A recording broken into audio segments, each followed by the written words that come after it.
Hello everybody, I'm StormyD of Storm Saga Games. Welcome back to Stormkeep. Tonight I am your Dungeon Master and host for our 5th edition Dungeons & Dragons campaign, Isles in the Mist. Right next to me, I have the amazing... itsStarkitty!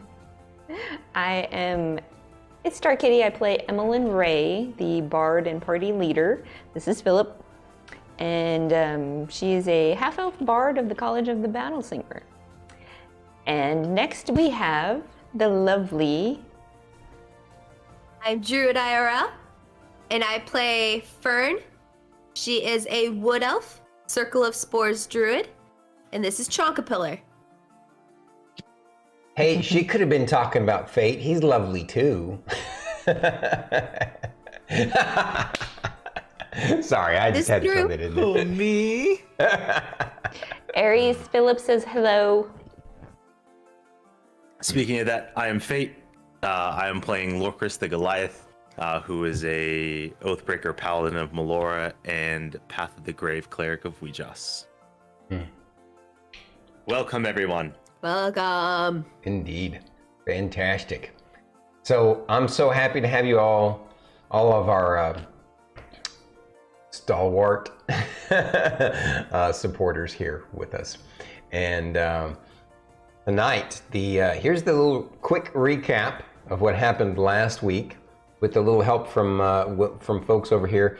By the way, the Fate Druid combo over there are just, well, I guess she's nursing the end of an illness of some kind, cold or flu or something, so we'll be extra patient with her. Druid her Fate has been fortunate to have dodged it, I guess, for the most part. Maybe. For the most part, at least of right now. What's funny is Fern's voice is one of the few voices that I make that does not bother my throat. Well, good. Because I talk, it's so forward in the mouth. Mm-hmm. It's not like my own voice where it's like, whatever. Right. Loud. Yeah. But yeah, Fern voice does not bother my throat, and I find that very funny. That is awesome. Okay. So here's what happened last week. It was actually, it was a tough week. It was a tough. Well, I guess it wasn't a week for the characters, but it was some emotional moments. The adventurers had made it back home, and they had basically completed their mission by finding a new place of residence for Gwar, the werewolf lord boy, to try and help figure out what's going on with him. And in the long run, they connected with an old retired ranger monk named Jericho, who can naturally speak with animals, and he's gonna do his best to take care of Gwar and help him acclimate.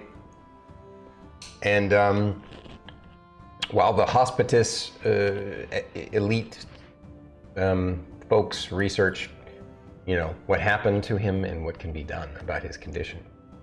The other sad thing that happened at the hospice was they had basically a seance ritual to communicate with their dead friend Frederick from the Crystal Hedge.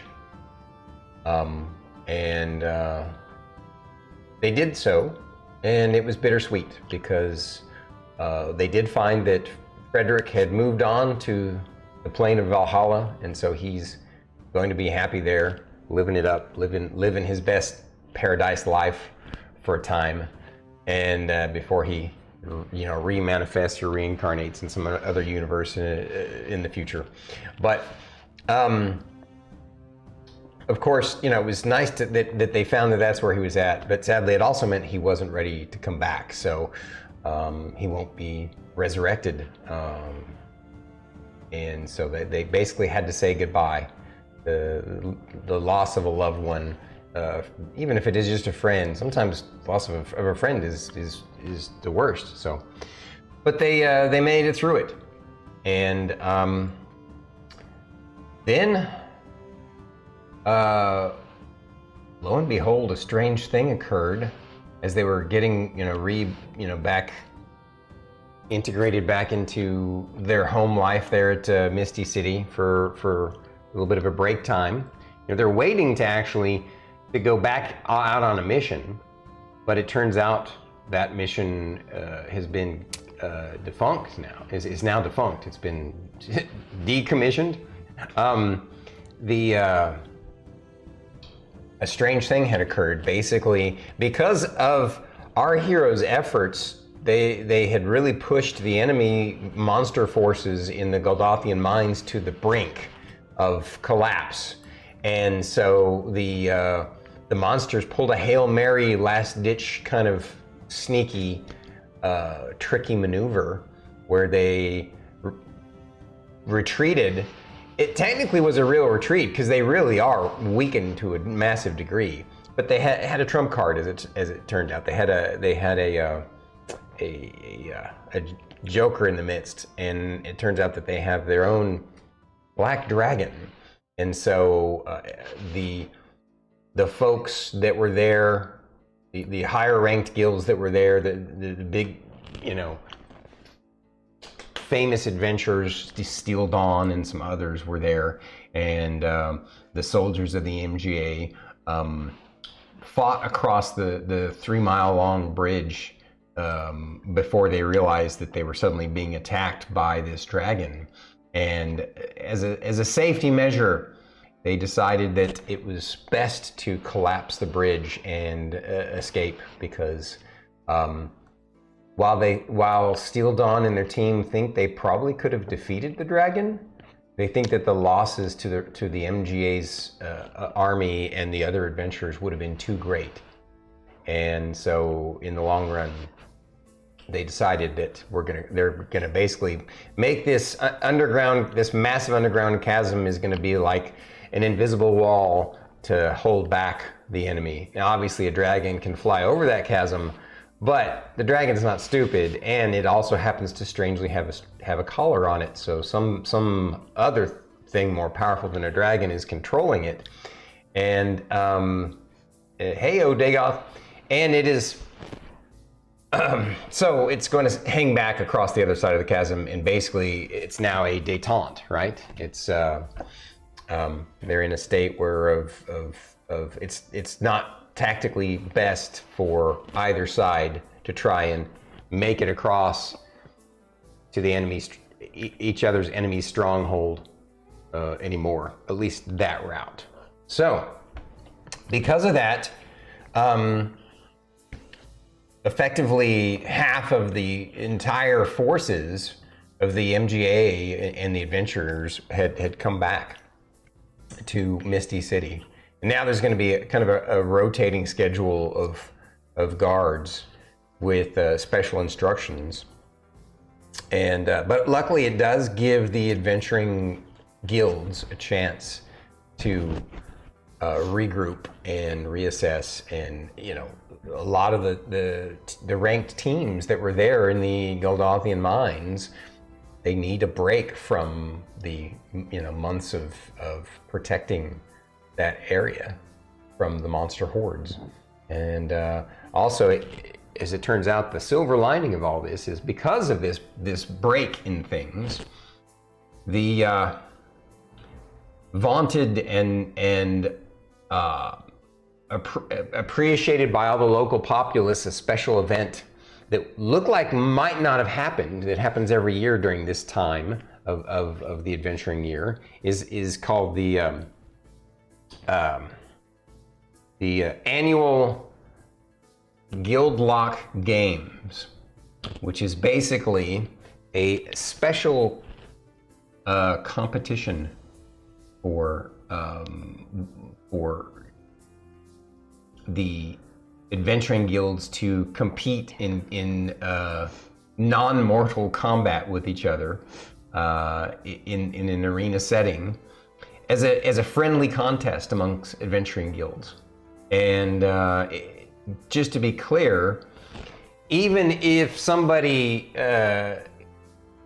is ends up being the most powerful adventuring crew warriors and defeats all the others, it doesn't necessarily mean that you will automatically catapult to be the -- 1 ranked guild. There are other factors involved in deciding the ranking of the guilds, beyond just the, how strong your adventurers are. And now it is a major factor in that. But at any rate, I've kind of over-explained the recap of last week. But that's kind of what happened. That's where we had stopped off. Lorkris had gone to pick up a special gift that he had personally had crafted for the team members, and when he did so, that was when he saw the commotion of the returning MGA soldiers, and it was then that a few hours later there was commotion and there was some reports of what was going on. There was lots of rumors, and then eventually an actual official report came out that shared these details that I just shared with you guys. And so he basically had put on the back burner putting this stuff up, and until a more appropriate time, he just kind of stuffed the gifts in his pack, ready to give them, to everybody later. And so he's just waiting, biding his time for the right moment.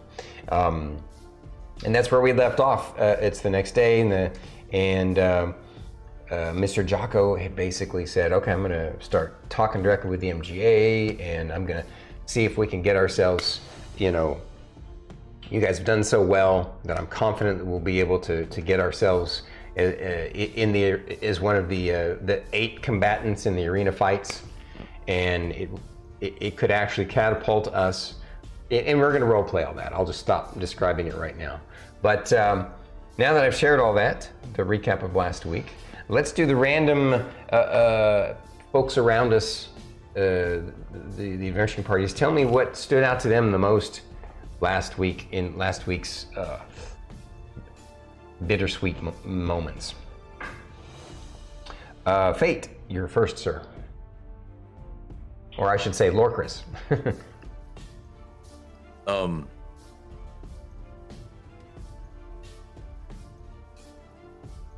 Quite shocked and beside himself with the new understanding that he has for Ouijas. And for her to question him, yet understand the reason to want to speak with Frederick. And being an individual to help others let go really spoke to him. Awesome. Wow. Yeah. You touched this old DM's heart.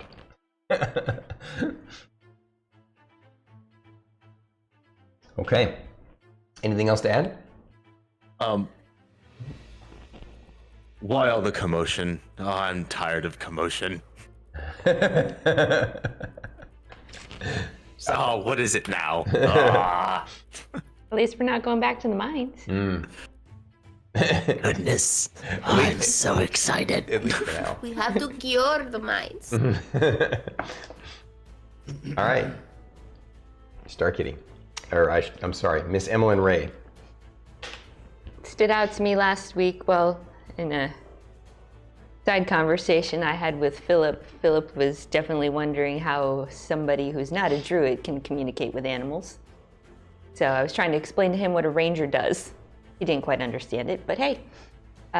He still thinks Jericho is very interesting. So do I. That he's able to communicate with a monkey and understand their language, let alone show dominance over Guar. It was very fascinating to not only Emillynn, but Philip. And Philip's like, you should be a ranger. No. So, yeah, that was the big thing that stood out to me. It was definitely meeting Jericho and seeing Guar do pretty well in Transitioning? Yeah, transitioning into the zoo area. Now, as long as, we don't get any reports from Jericho that says Guar ate some animals, I think we'll be fine. Or some staff members. Yeah, that too. That too. If that happens, he's getting a stern talking to. He's going to be grounded for the rest of his life. We just hope for no Jericho jerky. You had to go there, didn't you? I love it. Yes. I mean, if I thought of it, I would have too. Okay. And now, Miss Fern. So it was like so cool to be able to like ride Guar and like his super awesome hardcore like werewolf form and stuff. Only for that super cool awesomeness to like be taken away because Frederick doesn't want to come back, but like he's like super happy in Valhalla and stuff like that, I guess. But like I have to like rearrange my garden and stuff to make sure he has a really cool awesome place for him to like rest and stuff. But like I really really don't want him to like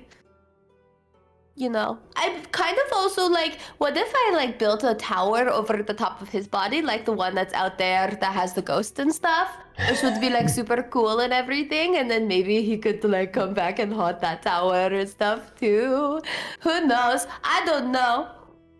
There was just too much that happened, and now we can't go back to the mines and like cure the mines, even though that they like sent me a dream and stuff. So a lot happened.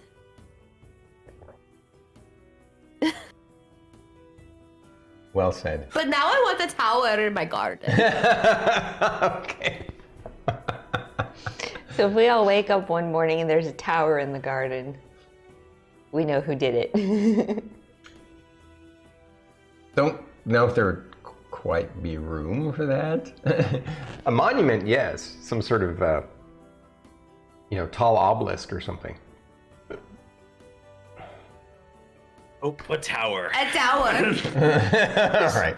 It could be a She had- small tower. Just like a miniature tower that... Well, that's what I was thinking, like an obelisk that's like a mini tower, but when we say mini, like it could be like 20, 30 feet tall, right? But it can't be one where actual people can go into, because the width of it would take up too much of your garden. But, okay. Stormy me thinking the same thing, like, space? Exactly, yeah. All right, so... Put it like on the outside of the garden as a like attachment. It would just take up some of the sidewalk, but it's fine. Yeah, and then, the city officials come knocking on the door going, do you have a permit for that? Yeah. Call the elf. Yeah, I Fern's permitted like- myself. Or it's like, it's part of my, heritage space. Okay, well, To watch for dragons and stuff, There's a dragon in the mine. Oh my gosh, I can't be suspect.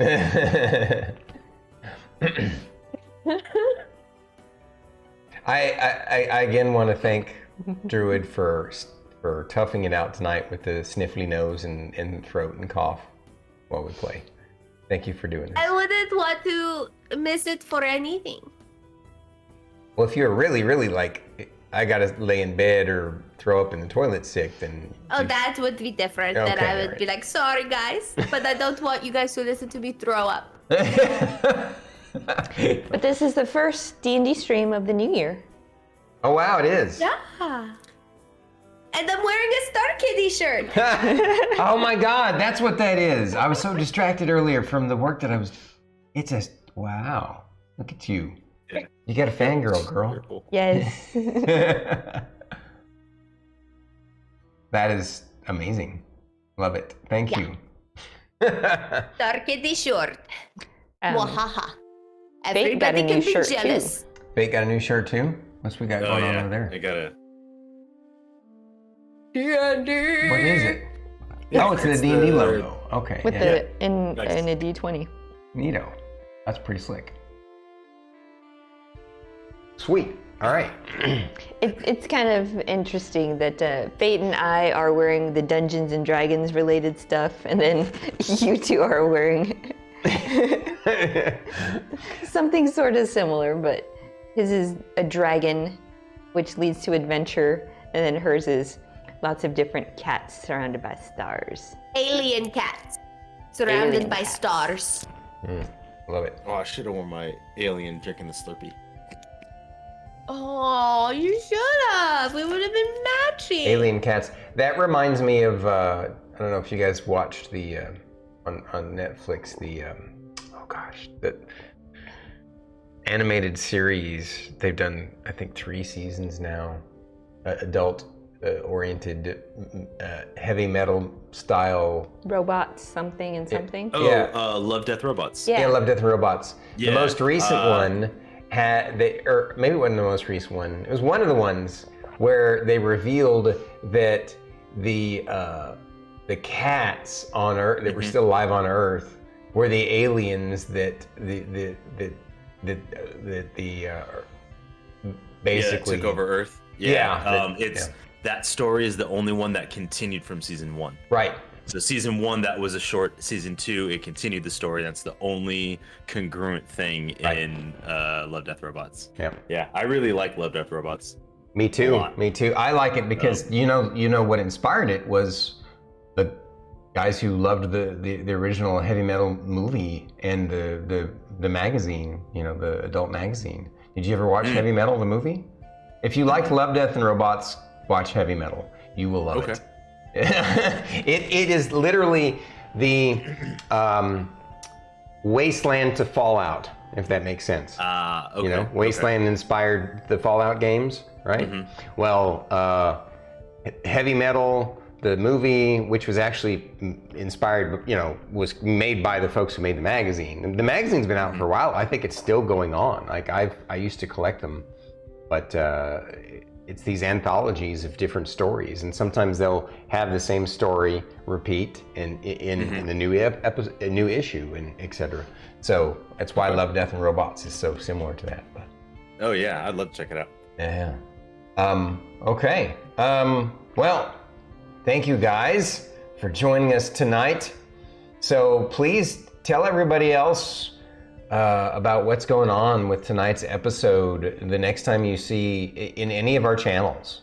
The reason I say that is because the next few weeks, she has a question, I guess. The next few weeks, there's something special going on. It's going to be a lot of action and drama here. Drama. And, I mean, not as much. I mean, a little bit of drama, mostly just a lot of action related to the special. You want me to do number 5? Is that what you want me to do? No. What? I want to know what stood out to Rylar. Oh, okay. You got me.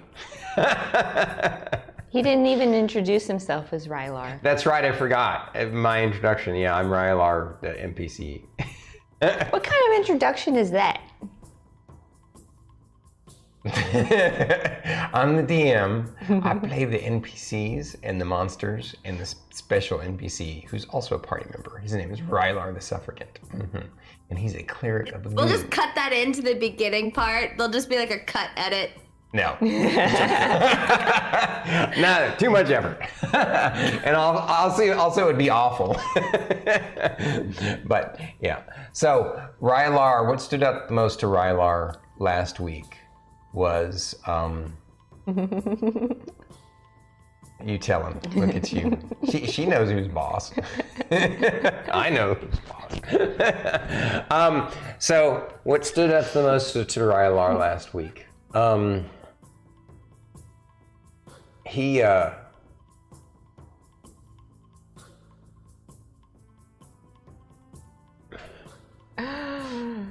was Pepsi or Coca-Cola. Cookies. Har, that's funny. Cookies and cookies.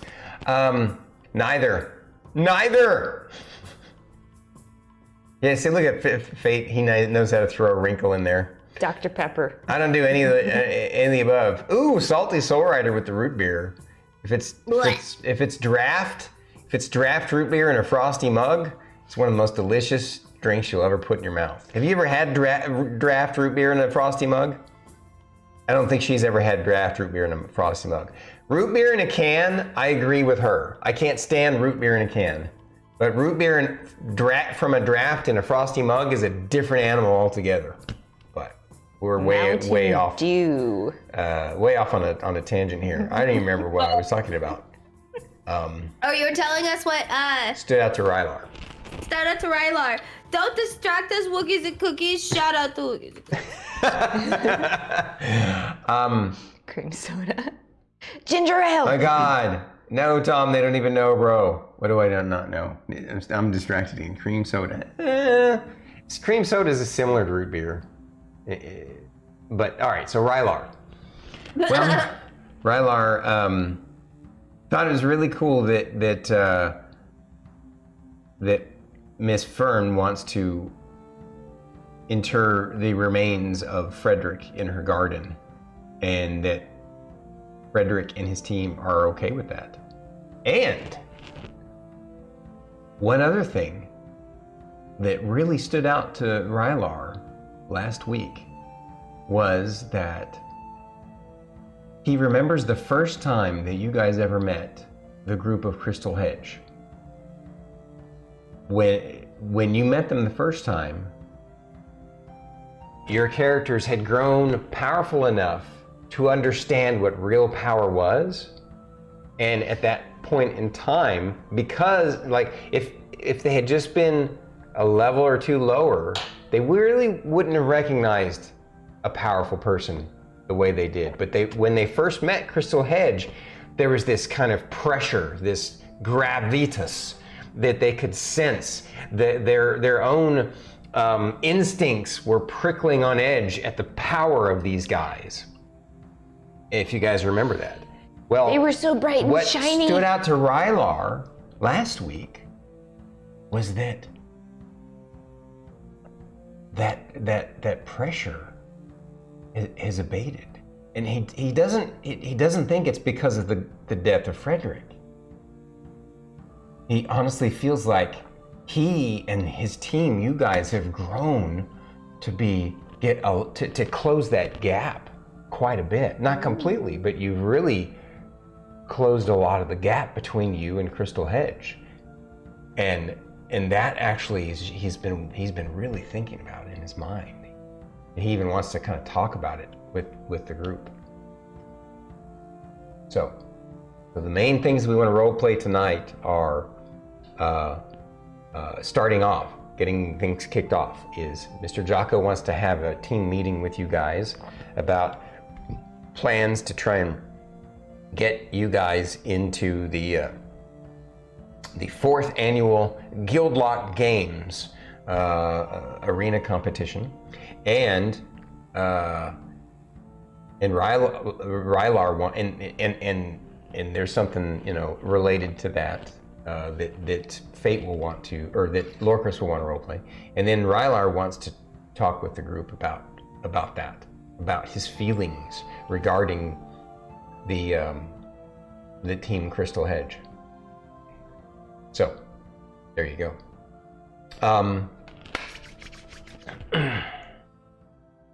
That's the recap, guys. Good, because that pressure was mostly in his head, but about time he realizes he's awesome and the party is strong. But always, even he thought not. Don't forget to help us out by making clips of things that, yes. Very sneaky, Druid. Please. It would be so great, you guys. It will help us. Don't forget. Because we're gonna, Druid and I have been working hard on figuring all kinds of stuff out. We're gonna have a social media campaign starting this year of the YouTube Shorts and the Twitch clips and going in TikTok, and so it's gonna be a real push for us to try and get that stuff going. And so clips will be helpful. I mean, I want you guys to enjoy the show. I want you to enjoy the show, right? So don't feel like you got to take a picture of the landscape while you forget to enjoy the landscape, right? If you see a moment, it's like extra funny. Yes. extra funny or extra dramatic or extra interesting for some reason. You know, funny especially, but yeah. Okay. Or whatever. Good, you should feel the pressure, Wookiees and Cookies. Feel the pressure. Yes. Okay. Thank you guys. Appreciate you all coming tonight. We're going to jump into the role play. We're going to There go is chat water. dark now. Thank you for coming. Enjoy the show. Oh, the big water. So, you guys, I don't know where you put it. it's it's actually the next day, like the rest of the day, you guys were just kind of numb because of the shock of finding out that, you know, everything that you thought was going to be happening in the Goldathian mines is kind of changed now. And because of it, you also it meant you get to go spend a little bit more time with Guar than you thought you were going to. So there's another silver lining right there. You can help his transition ease even better. And the next day after that, you know, Lorkris had kind of just, because of all the distractions, he just kind of put aside, you know, almost unconsciously forgot about the special banners that he had made for the team. And the next morning, Mr. Jocko indicates to you guys when you're getting up that he's got some special errands to run at the MGA in the morning, but he wants to have a meeting with the team in the afternoon to chat with some things. And he said he wants to chat about future prospects, all the great work that you guys have been doing for the guild is just about to pay off now that they're going to actually be able to have the guild games again. We might, he basically teases that we might actually be able to get ranked because of this, if you guys can, you know, push even further. So come have this meeting with us this afternoon. It's going to be important. Because I got lots of questions. And then so make sure you write down those questions unless you think you can remember them all. Oh, I have one very important question. Okay, cool. In the morning, though, when you guys are having breakfast, Castaway Inn doesn't serve. I mean, they serve breakfast, but they're not your favorite place for breakfast. They're best for like lunch and dinner and hanging out and stuff. But there's a nice little I don't know what you would call it, food cart, not food truck, right? There's a nice food cart not far. Street food! Yeah, that you guys like to go to for breakfast. And you have... Do they have breakfast tacos? They have medieval burritos. I don't know what that would be, but... yeah. And you guys are eating breakfast. And Rylar says to you guys, Hey guys, I got a question. I was wondering, I've been thinking about it. It's been mulling over in my mind a lot. And I was hoping you all could talk to me about it. Yes, Rylar, these burritos are so much better than trail rations. I'm sorry, what? Yeah. Yeah, that's true. I don't think they have as much fiber though, because I don't poop as well, except when we're in the field. That's not what I wanted to talk about though. So, I noticed something different. Like, you know, I know it was a sad moment and everything when we saw Crystal Hedge and stuff at the hospice. But, like, I guess it's hard to put into words, but you guys remembered in the first time we met them? It seemed like they were kind of scary, you know, like they were so far ahead of us, like up this big hill that was just like almost unreachable. And now I feel like we're not far behind them, like we've almost caught up with them. So you think that if we were to fight them, we would beat them? I don't know, it would probably hard. Maybe not, but I feel like Well, I'm we would sure have a it's shot. gonna be easy. you Yeah, know? I'm sure it would be easier now because it's 3 against 4. Well, no, I mean, yeah, obviously. I meant like if they were complete, if they had somebody, if Frederick hadn't died, or if Frederick was, if they had a replacement for Frederick. Although I'm sure it's going to be a long time for them to find a replacement for Frederick. But But they could replace Frederick. No, I know. It's not what I meant. Like as a team member, I mean, if I died in the field, I would hope you guys would not give up the field and stop altogether. I would want you to find a new friend to replace me, and I mean, if we did Rylar, we would always be comparing that person to you. And then that person would probably leave because it's like, I can't fill this guy's shoes. That is so true. Well, I kind of feel that way about all you guys too, but I still wouldn't want you to, live in the past, right? It's not the way to live. Gotta move forward and stuff. That's what we're doing, right? Yeah. Anyway, I just thought I would share with you and see what you guys thought about what? So you think that we are gonna 100% be like able to beat the people and become like a ranked guild one day or something? I haven't even thought about that. Fern, I don't think that's quite what he's talking about. What are you talking about? Why would we beat other guilds? Isn't that like a thing that happens? I think Jocko's going to talk to us about that this afternoon, Rylar. Oh, he was? Mm-hmm. Is that what they keep talking about, the guild games? I don't understand. I just thought that people will be sitting around playing poker and dice and stuff. Nope. Something completely It's different. gonna be so fun. Oh. I don't know how to play any of those things though. Me neither. That's why I'm like, I don't think I could do well at those. Nope. I have an idea of what the guild games are about, but I'd like to hear what Jocko has to say. Yeah. But getting back to your point, Rylar, I think you were trying to say in more or less words that our abilities and skills as a team has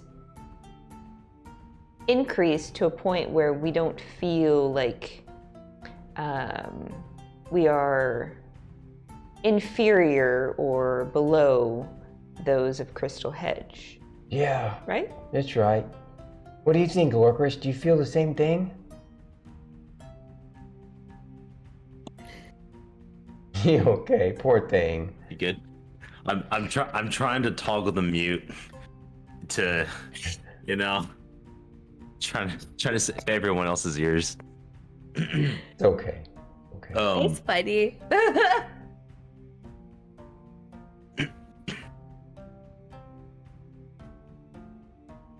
Hey, you blow as much as you need. You need to hydrate and blow all that crud out. That's how you get well. Go get your water. I'm gonna Yeah, get some water. Okay. She can still hear us, right? Because I don't want her to miss out. Yeah, no, she can still hear. She might not be able to hear what I'm saying, but she can still hear everything else. Okay. I can piece together what Lorkris says. Yeah. Okay.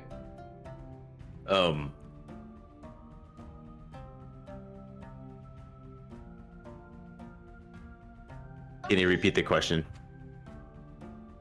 You want for fate? Oh, for okay. Fate, can you repeat the question? Basically, he's asking, what do you think of this idea that he's suggesting that somehow or another you guys have closed the gap? Excuse me, closed the gap between yourselves and Crystal Hedge, or close. I believe that may be the case. I know what you mean. When we first met them, they seemed oppressive. And now they do not. Now I do not believe that means they are weak. No, that's not what I'm saying. But I see what you mean. In the moment, I didn't realize it. I had other things to think about, but yes. You also think about what we have done. Hmm. Not many can say that. Yeah, it's a great story. Honestly, don't know how we survived that ambush from the Oni guy. I thought I was gonna die. Oh well, I guess I sort of did. At least that's what you all said. Your God loves you, and so do we. We were going to do everything in our power to bring you back and defeat the Oni. Because we were pissed. Because nobody can replace you, Rylar. Thank you, Miss Ray. You're the best cleric of goo ever. Yes, I am. You're also the only cleric of goo I've ever met, but yes. That's true too. When Emillynn's like, you're the best cleric of goo ever, like, Lorkris has his breakfast burrito or whatever he's got, and he's just like, cheers. Then continues eating. It's like, yeah. What is that, by the way? Living death? Is that coffee? No. Liquid death? Water. It's just water? It's mountain water. Mineral Oh, water. you like the fizzy kind of water? It's not even fizzy. It's not even fizzy. It's just like water No. in a can. It's Interesting. plain mountain water in a can. Wow, that's neat. Is it expensive? Yes. No, it's not. It's not that. Yes, but it's not like. Is it more than Dasani? About the same. I don't know. I don't touch Dasani. Dasani's gross. Well, I just meant like, I was just thinking of it as in terms of, a pricing. Oh, it's like Or- $15 for 12 cans. a little over $1 a can. Yeah. It's not too much. Not too bad. Yeah. You can get it on Amazon. You can get a 12-pack for $14.58. There you go. Interesting. Local grocery store. Cool. Yeah, they have flavored and like. I see they have a lime and a sparkling mango water. flavored. I can't Yeah, stand flavored I just can't water. do carbonated drinks. Hmm. I can't do carbonation anymore. Oh, they're carbonated? Yeah, now I'm with you. Yeah, I can't do that. I don't do carbonated drinks anymore either. Just it's there's no judgment on anybody. Most people drink them, but they're really, really bad for you. Carbonation is literally like sticking your mouth on the exhaust pipe of a car and sucking. I did that as a kid. I mean, you used to do that as a kid? No. You had me there for a second. I mean, how are you not I dead? love the lack of hesitation. Like, nah, it makes sense. Yeah. That's par for the course. I mean, technically speaking, what I said is not accurate. It's not so because cars put out carbon monoxide, but whereas what's infused in is carbon dioxide. But it's a waste byproduct, and they infuse it into water, and then you drink it. So you're just that's what makes it fizzy. Yeah, it's So just Oh, go it ahead. makes me like burp a lot, and it's just uncomfortable. Yeah. So like I can't even do regular soda for the most part. Yeah, me either. Gotta love searching terms on Amazon. So I looked up liquid death on Amazon, and I'm scrolling through to see if there was any other flavors, and I came across this little thing called Screaming Aztec Death Whistle. Oh yes, I want an Aztec death whistle, but Druid won't let me have one in the house. Yeah. It goes on to they are say cursed. authentic human-sounding screams. Yeah, that's how they're designed. Like authentic ones, they're gnarly. Yeah. Got enough over there? I was very surprised to see that pop up under a liquid death search. Yeah. All right. Because everything else is water related, Now that and then she's that back, shows up. I'll start describing. You guys, of course, make your way back and go out in the guild hall. It's Sylvis, right? Yes. Sylvis, the Dragonborn trainer that works for the guild. Yeah, He's there chatting with Granada? and thank you. He's like, it's so good to see you all. So apparently, this is all hands on deck kind of thing. With the exception of Team 2. No, actually, he doesn't say that. And in fact, Team 2 is going to be here for the meeting too. So as you can see, some of the work has been completed, and you notice that now, like, they've kind of gone. It looks like they redid some of the work they were already going to do. Remember how they were going to have a hallway that connected the main building through the alleyway to the warehouse? Well, they decided that it would be just as easy to actually just completely connect them and enclose it, and they're going to basically build a new dining hall that'll end up taking over the part. If you remember when you go into your barracks of the warehouse, that first area is like a little living room, right? Well, it's going to end up taking over that area, but it's going to be basically a giant dining hall area for your team that will just connect the two buildings, and next to the kitchen and the bar, and so it's just going to tie the two buildings together, and it was just going to be easier to go that route. So he's like, we're going to have this meeting over at the over here, and Team 2 apparently now, obviously Team 2, he should be here in about an hour or so. He's having important meetings at the MGA, and I don't want to spoil any of Mr. Jocko's fun about this, but once Team 2 is here too, he's going to have stuff for them to do. You guys probably don't even know what I'm talking about, since has he hinted to you all what the meeting's about? The guild arena games? Yes. So. Yeah, we saw the arena when we've gone by the hospice. So, yes, Fern. Come a ranked guild, are they going to make us move our guild hall?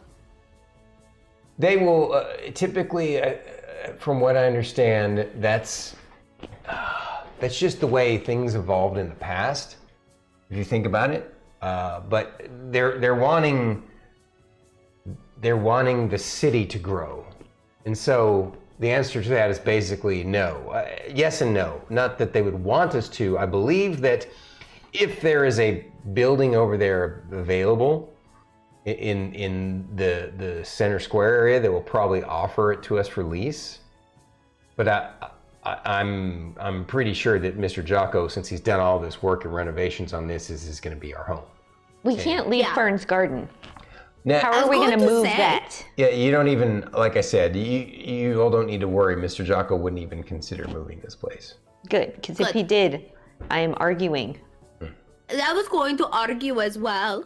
No, I mean, like, Team 2 could live up there if they want, but, like, I'm pretty sure it's way cooler over here. And it's not too far from the Castaway Inn.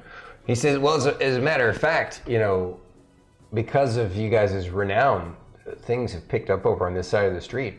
The many times that you've played over there, a lot of the locals are starting to see the Castaway Inn as a familiar haunt.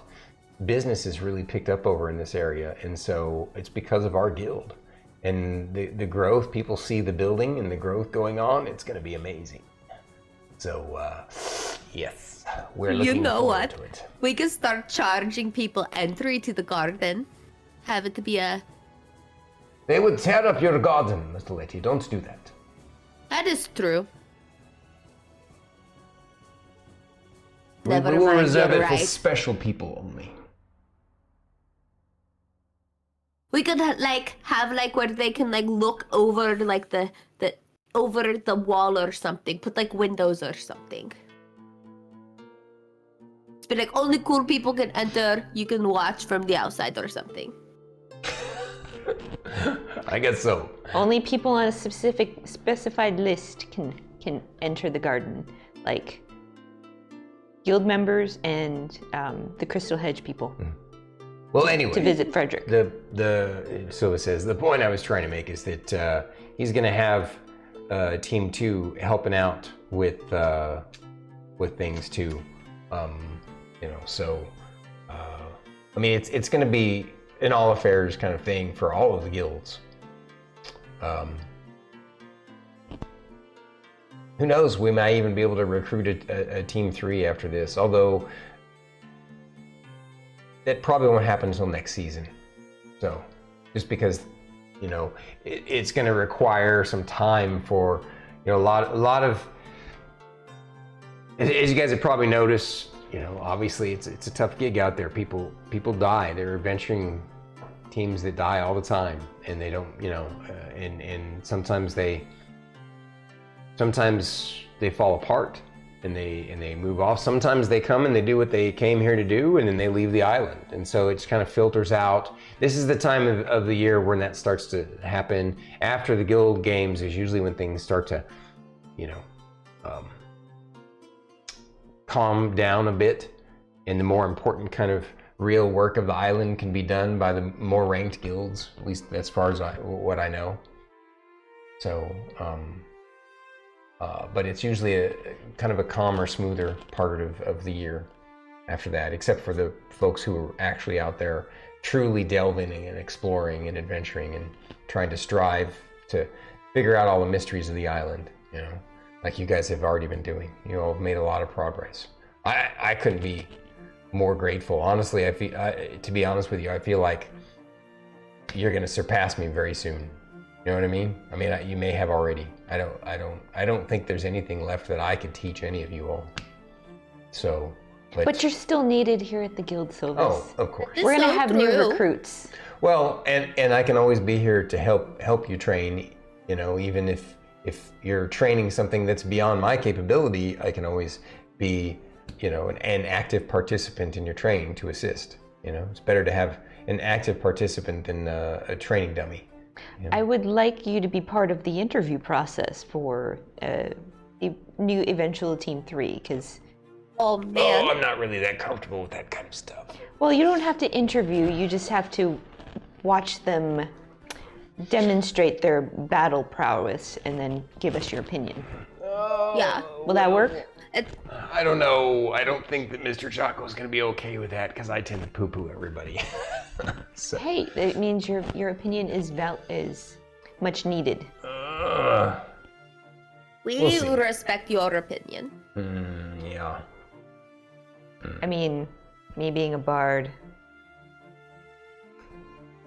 Yeah, granted, I had to like step in and stab a few things in my time, but generally I stay in the back. Well, as you guys know, that's not always going to work. Mm-hmm. And it's probably going to get worse the higher up you go, because the enemies you face are going to be craftier than ever before. It's really, you're getting into the areas you all have grown so much, but I don't want you to grow overconfident too, because now you're starting to get into that place where one failure, one mistake can be instant fatality. Oh, no worries about overconfidence from our team anymore. Yeah, we all learned that lesson, right, Fern?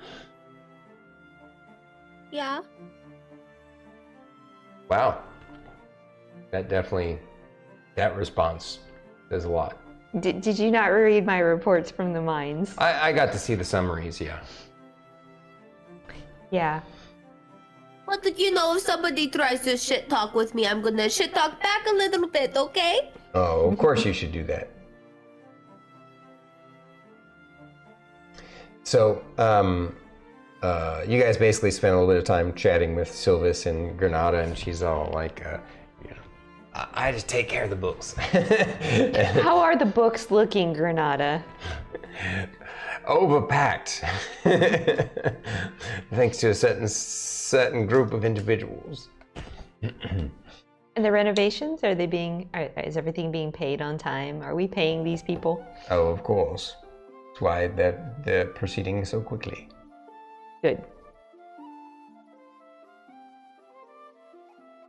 I want to thank you all for pressuring Mr. Jocko into getting somebody like me on his team. I've got to know him and chatted with him and read between the lines, and I could tell that he ran things pretty poorly. I mean, obviously when I came in and had to redo everything and clean everything up and create an entire system from scratch, and he was a mess. He was a wreck. The place was, you all remember what it was like. Yeah. Well, we've taken care of that now, and Yes. I believe, again, from talking with him, you all were instrumental in convincing him that I was worth the investment, and he realized in a short amount of time that the amount to pay me was less than the amount he could save by increasing efficiency. So. Well, you are increasing his efficiency. You know that, right? Oh, well, of course I do. What I do best. Yes.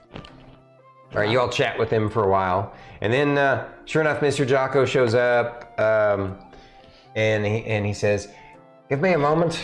I'm gonna go upstairs and get everything prepared. Granada, if you can get everything set up for us, and then of course we need to wait for Team 2. They should be here soon. They're running a little bit late. I had them running some errands for me, but so he runs upstairs and getting some stuff. And, by the time he comes back down, they start Team 2 starts filtering in. Ha ha! So good to see everybody. Hello there. It's wonderful to make your acquaintance again, my friend. And then, of course, hi guys, how are you all doing? The little elf girl. I see you're keeping your team in line. Good job. Oh yeah, they know when to listen. They do. They're all like yo. We get to wrestle and fight monsters. Oh. Have you ever wrestled a T-Rex? Oh no, that sounds like something I would stick my blade in though. And the other one's like, oh, I would definitely want to wrestle that and slap it around the tail. You got Crom and you got Gilly. Gilly, yeah. Gilly the Grappler. I like him. Really, the grappler. He's my favorite. I just, it's yeah. I don't know. I imagine an unusual person when trying to do his voice. I look at Gilly going, would you like to wrestle a dragon? Not quite yet. I think Cord might be a bit upset with me if I went and got myself ate by a dragon. Not quite ready for that, little lady, but I tell great stories about your team. Seems to me that you all might actually be able to wrestle with the dragons. At least pretty soon, maybe. I mean, I suggested building another bridge to go across to kill the dragon in the mines, but everybody else is like, no. All right. So Mr. Jocko comes downstairs. They're going to die. All right. So you guys all get set up for the meeting and sitting around the table, and Mr. Jocko comes down and he says, all right, it's good to see everybody. All my lads and lasses, you're here for me and I appreciate you. Yeah, you all have done great work for me, both Team 1 and Team 2. Obviously, Team 1 has made the most tremendous strides, but I'm not here to make anyone feel left out. I just want to share accolades about Team 2. They've become the pride of the cleanup crews of the MGA, and they've protected several envoys on many occasions and done great things. So, and of course, everybody knows what's been going on with Team 1. Their foray into the Goldothian mines was quite successful. I do want to share the... there's obviously more going on there in the mines that some of us are privy to. I can't divulge all the information, even to you, Team 2. There's some effectively confidential information in the back end of the report that just know that your teammates, your friends, your recruiters here were heavily instrumental in making what happened in the Golgothian Nights possible. So, and by proxy, that also means that they were responsible for helping get us to whatever we're going to talk about today. So we're going to have. I had a meeting at the MGA, and I'm proud to admit that I was able to convince them to allow our team, because of all that you all have done, Team 1 will be able to compete in the 4th annual Guildlock Games, the Arena Championship. Yes, Fern. Like, did you have to really convince them? Were they like, no, you guys aren't cool enough? Well, even after we like did some cool stuff. It's not about coolness. It's about time and experience in the field, and all that certain adventuring teams and guilds have contributed to the growth of the MGA's venture here on the Isle. I will say that you're right. It wasn't like that difficult to convince them. To be honest, they were already considering it, but there are already some other unranked guilds who've been competing for a couple of years longer than we have, that basically were ahead in line, and they've been working hard too, and one could argue that they earned their place in that line, but we jumped ahead because of you all. Because you all have done things that no one would have thought possible. I certainly didn't. I can't believe how far you come. I still remember that day long ago when this one here kept trying to convince me that she could lead a team for my group, and I got tired of listening to her, and finally said, all right, if you can get 2 team members, if you can put a party of 3 together, that'll be enough to get it started. And then I thought, oh, what have I done? I'm gonna go get these people killed. They're gonna go out there and die in the field. But the opposite happened.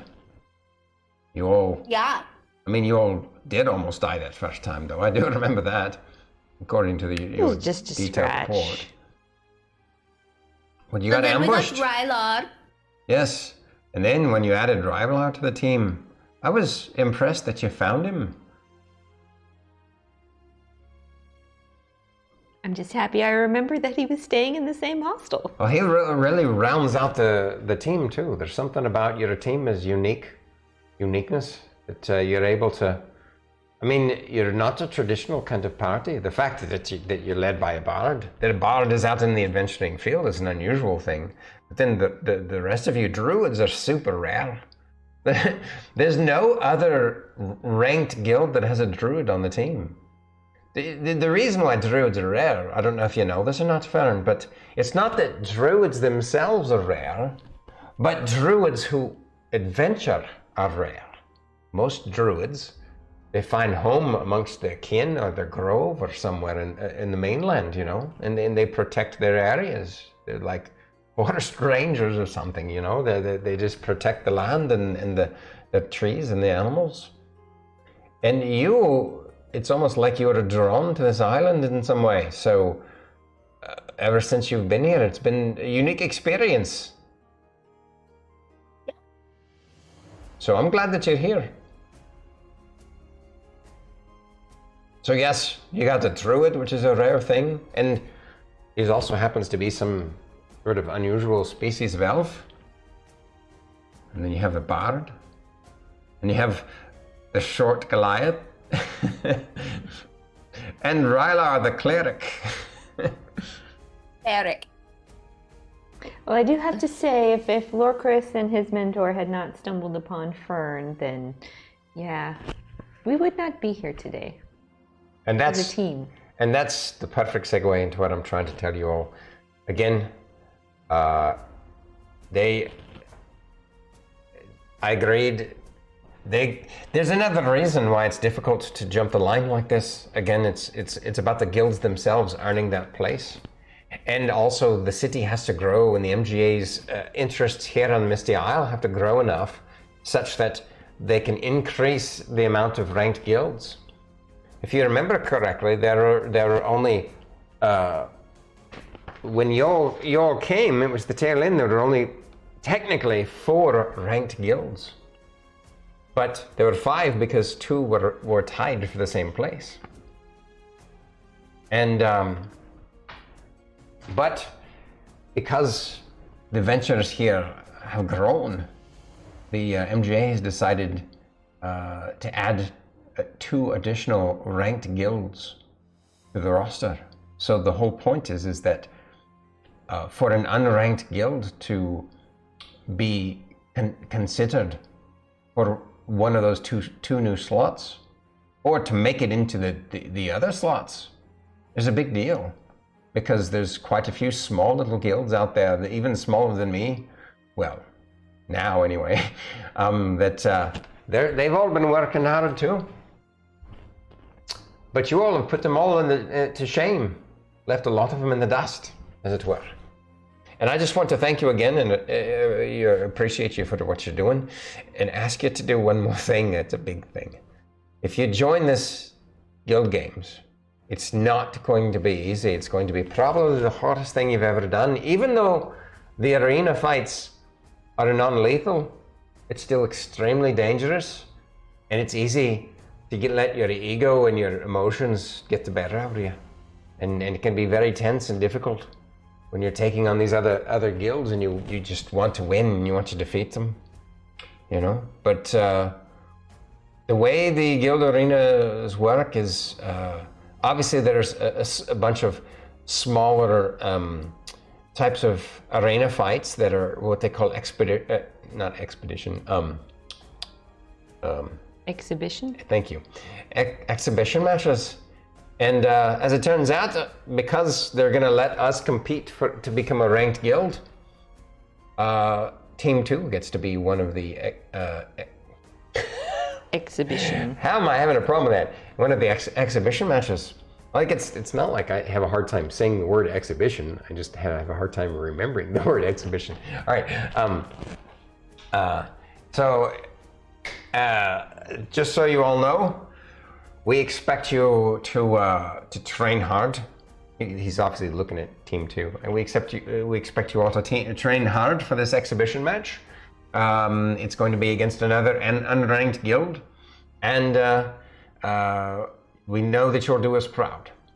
And you'll also be helping support Team 1 as they compete in the actual bracketed, and all of you have already been added to the roster, and the brackets have already been determined.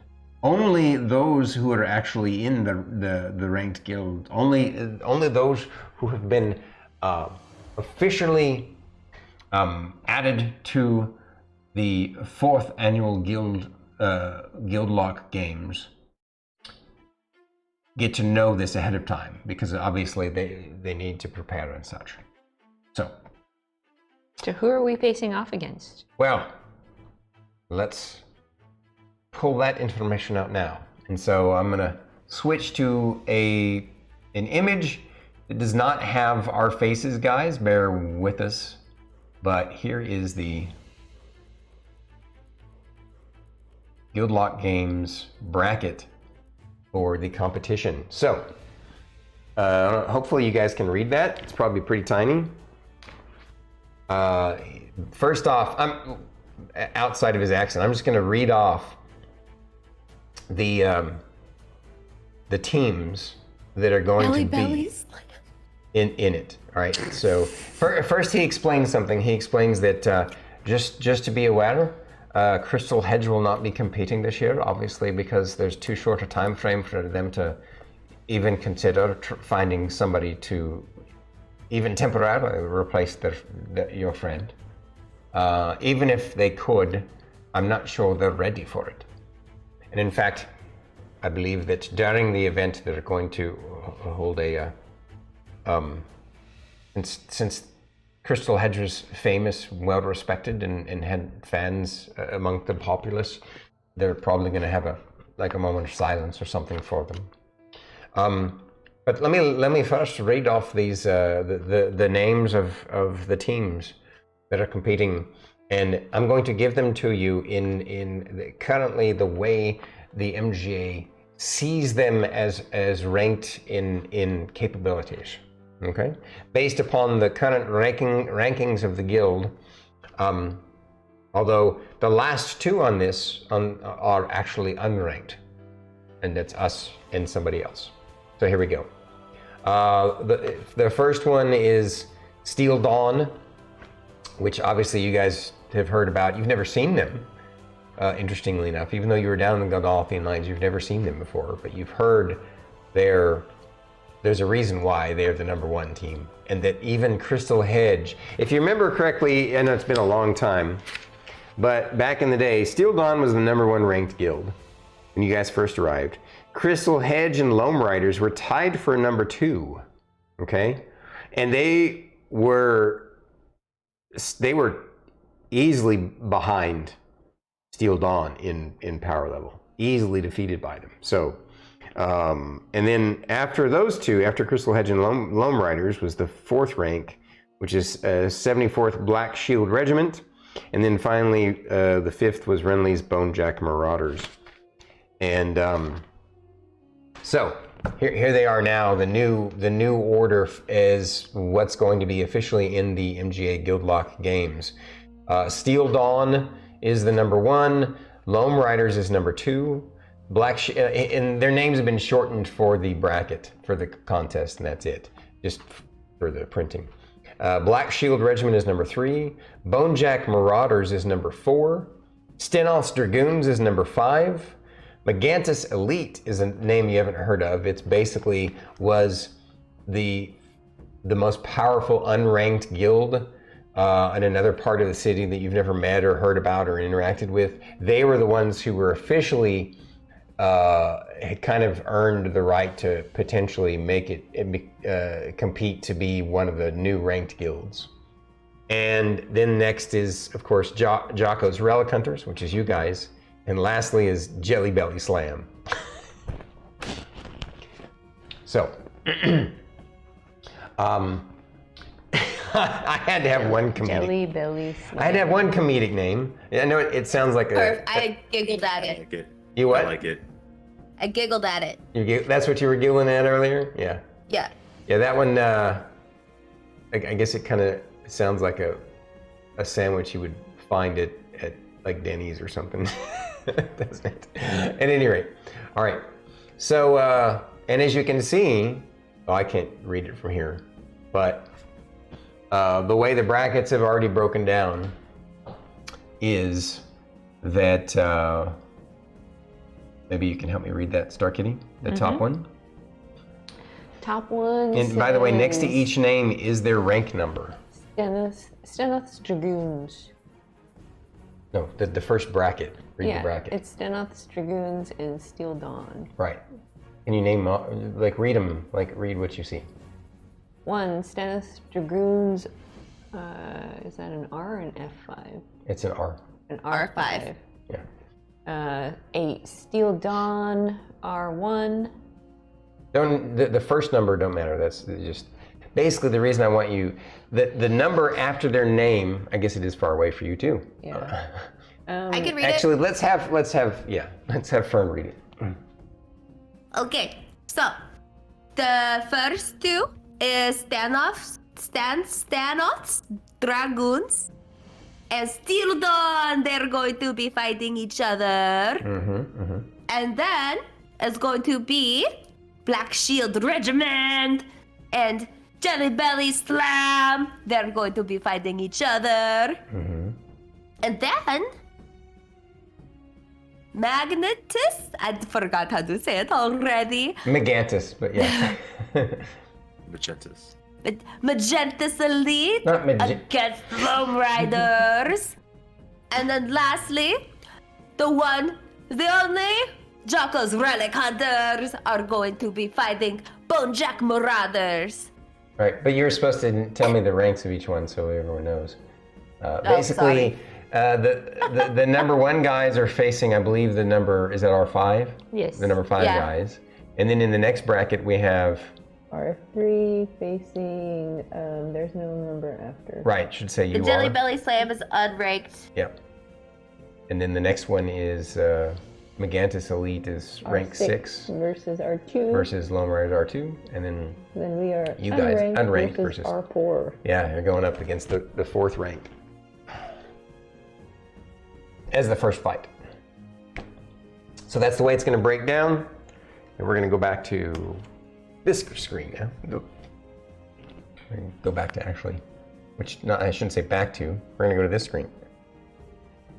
So, Mr. Jocko's like, so that's the way things are going to break down. It's going to be a big event. It's going to be a nice challenge. Looking at the way the brackets were put together, they were put together at random. It could have been worse. You could have been facing Steel Dawn right off the bat, like, you know. Benots. Yeah.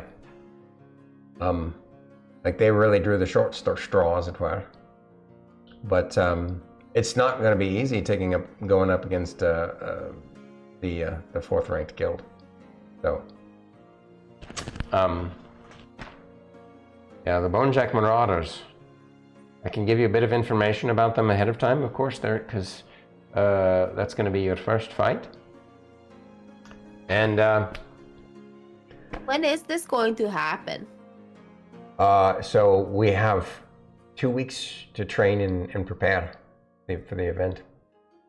And in that time, we're going to be spending a lot of time with Sylvus and each other and working to increase each other's capabilities and team awareness.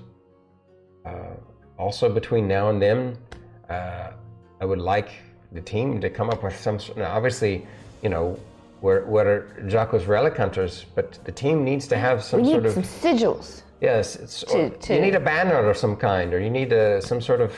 We need something to represent a herald that will be.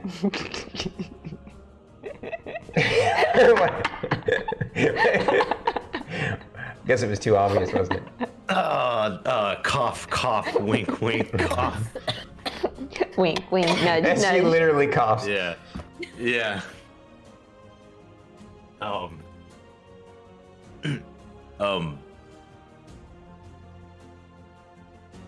be right back. And then Lorkris will just leave and go grab the banners. Where is it going? I have no idea. Fern? Fern? He's Rylar? pulling a me. I don't know how long it would take. 30 seconds, a minute. Yeah, it wouldn't take long to go Yeah. over to your room and get your backpack. So you come out with your Yeah. backpack and all right, you sit down. What's going on? Here. He won't really know how to present it. He's just now panicked. Uh-huh. He's like, I forgot about this. Yeah. It's a backpack, Lorkris. No, it's what's in the team 2. I'm sorry, I didn't think I'd be handing these out now. And then Lorkris pulls out the banners, the tartans that he made. What's And this? he'll hand one to Fern, one to Emillynn, one to Rylar, Oh, this is so cool. What is it? and one to Jocko, and keep his and then set one for Guar down. And what's going on here? Did you know that we were gonna need some sort of uniform, a banner, a herald for the team? I did not. We have grown close as of late, much like a family. And where I'm from, families represent each other. I'm honored. You got one for me too? I mean, so So it's meant to be for your team, yes? yes, but you are also part of our team. We are part of your team. Each one has a charm. Jocko, you are the elder. This is your home. Fern, you're of the earth. Look at the chocolate pillar. Emillynn, you are our leader. And Rylar, you are our family. Thank you, Lorkris. This is super cool. I thought it'd be something we could So it's like unite under. It's like a belt sash. We can hang it on our belt. Neato. What does yours say? What language is this in? So out of character, if I remember correctly, Yes. you also said that they all, even though they all had their own individual symbol, didn't you say that they all had their own kind of, they had another symbol on them that was the same on all of them? It was like a... Yeah, it was that of Jocko's Relic Hunters. Right. And then... Yeah. Okay. And then the unique aspect was the bone charm. That was the rune for each representative, each member. Are you going to get that out too? Yeah, that's what's on the tart. Oh, the little teeth together. are attached to it. Oh, okay. Yeah. They're attached. So Fern asked a question. What does yours say? Warrior. What language is this in? I mean, I guess it would be giant, Yeah. right? Yeah. It wouldn't make sense for him to use something else, but yeah, it's giant. Emillynn, you should recognize. Yep, I can confirm. Yours does say Earth, Fern. Yours does say Elder. Rylar, let me see yours again. He shows it to you. Out of character, what is Rylar's again? Family. Rylar, yours says family. Well, this is cool. Mr. Jocko was like, well, that's one task completed. I'm honored that you think of me as part of your team. If it's all right with you, wherever you have these commissioned, maybe we can have a similar set of them commissioned for Team 2, if for their own sake, if that's all right. Yes, please let me Absolutely. know where you got this commission from. The tailor down the road. And Okay. Yes.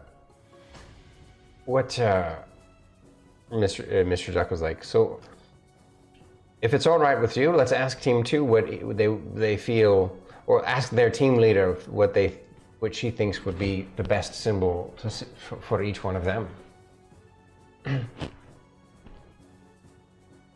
Either that, or since you are the one that inspired this and it's kind of your thing, using, what do you think would be, actually, I think it would be best, since this is sort of your special gift. What do you think would be the symbols that should match the folks on Team 2?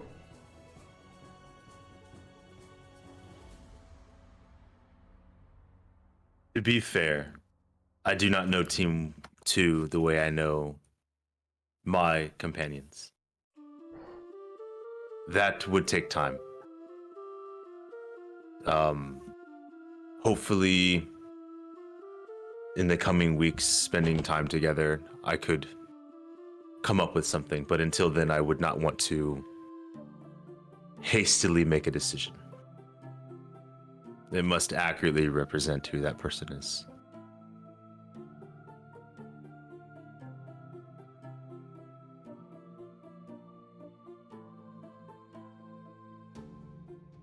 Yeah.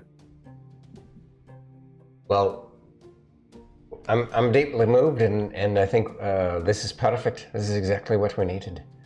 So, I guess we need to come up with a plan of action. You need to do some training. If you have any questions for me about the guild games, now's the right time to ask them. If you have any questions whatsoever, and what sort of plans we can make, that's what this meeting is all about. I take it these games are going to last more than a day. Oh, indeed, yes. Is this a big event that even draws in the other settlements, colonies? As a matter of fact, yes. This is an island-wide event for a week's period of time. This Misty City becomes just a haven of people. Almost no one stays behind in the other settlements. and you know, it's just a good way for folk to come gather together and celebrate, and you know, gives everybody inspiration and hope for the future of of the Isle.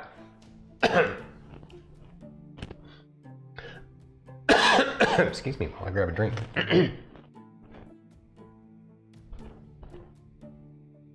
Any other questions for me? Can I see the sky when we are? I didn't. Is it like an open field or something? Are you talking about the arena, Fern? Yeah. Oh yes, the arena is a traditional arena.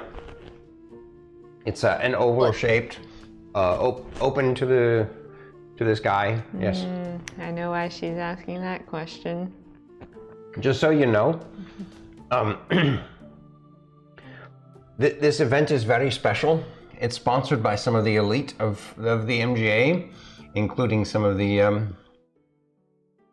various religious organizations that are connected to them.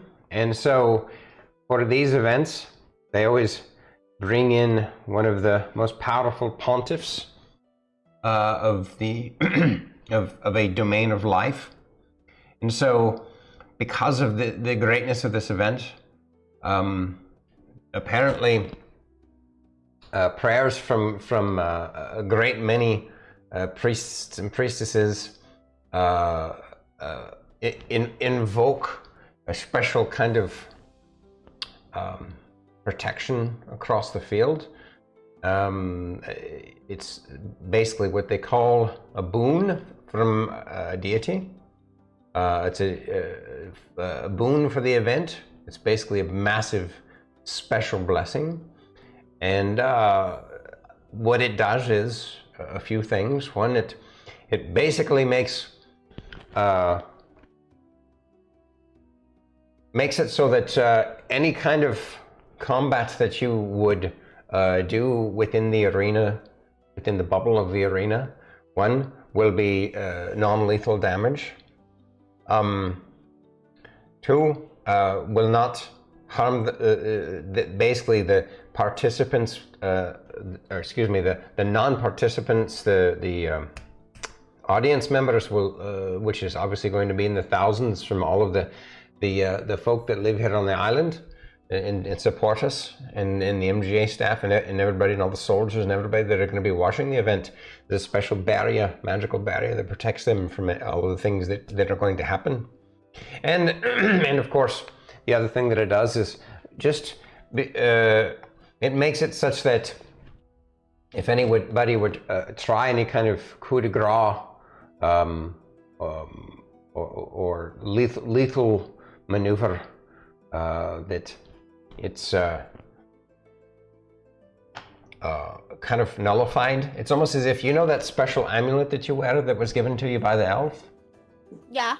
So all the participants effectively have something similar, an effect upon them that instantly stabilizes them. Now, obviously, because of the nature of adventurers being able to revive their party members, if one of your members, if one of you goes down, you can still revive that person. It's all about exhausting the resources of the other adventuring party. So you got to defeat them and they got to defeat you, but they can bring back their party members as much as they want to, as much as possible, and vice versa. So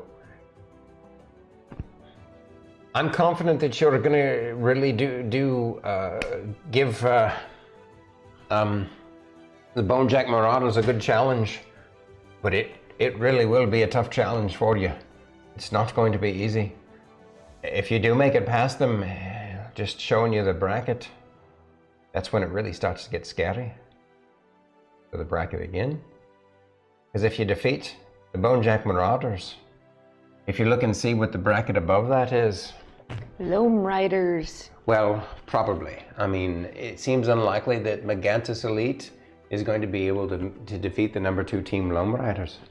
That means that you will actually have to face off against the Loam Riders, the number 2 team, before you ever get a chance. It's in all likelihood you're probably going to see the Steel Dawn at the end. Whoever makes it that far is going to face off against Steel Dawn. It seems unlikely that there will be that much of an upset from any of those other teams that are facing off against them. I mean, obviously, you never know in the field, things can happen, but there really is that much of a gap. Now, that first fight for you all, I don't want you to underestimate it, but to be clear, you're not training for that first fight. You're training for the second one. Obviously, I want to see you try and go all the way. But from my point of view, I want you to at least train for the second one, to be able to beat the Loam Riders.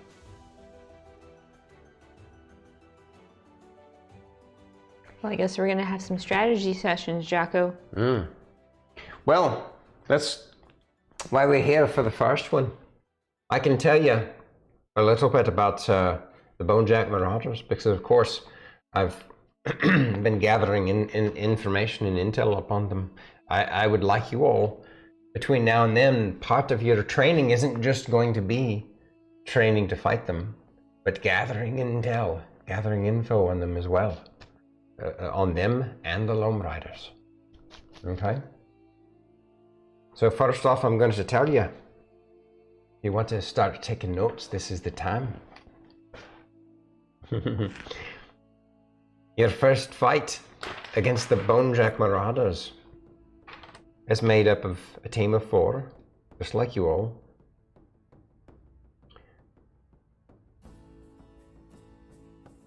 The warrior of their team, I'm gonna just for the sake of making it easier for you guys, I'm gonna spell everything and everything, but just for the sake of making it easier, I'm gonna drop the accent temporarily to tell you guys the names. So the first guy is Gimlad of Kulai. It's literally spelled Gimlad, Gimlad, of Kulai, which is Qulai. He is a Dark Elf Eldritch Knight.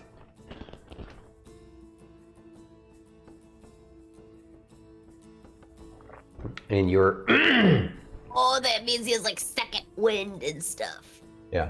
So he's going to be like Mr. Jocko says, your intel gathering needs to be finding out the relative levels and capabilities of the people that you're potentially facing off against. So,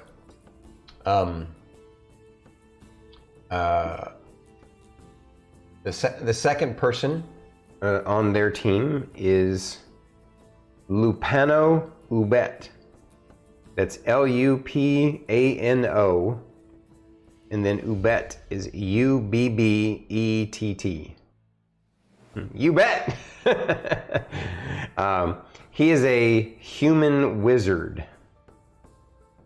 Again, you need to figure out what his level and capabilities are and what his magical specialty is. The third team member on their team is Miriam the Sin Eater. So her name is spelled Mereim,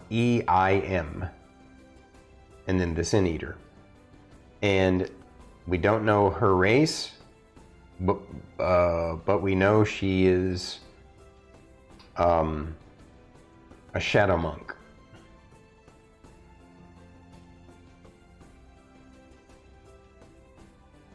And then lastly, the fourth person on the team is also their leader. And that is Cora Hearthheart. Kora, and then Hearthheart is spelled not like normal hearth, it's just Harth, and then heart. And she is a dwarven cleric of war. of the war domain. He's a dwarven war cleric, basically.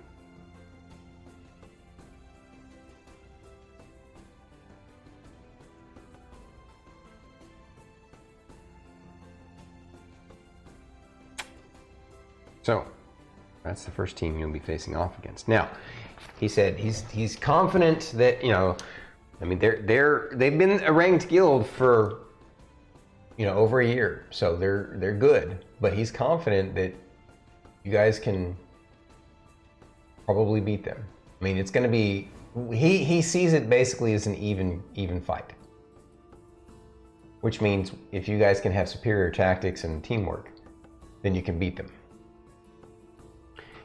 What he really wants you to focus on and train for and really gather intel of is who you'll face off against after that, and that's the Loam Riders.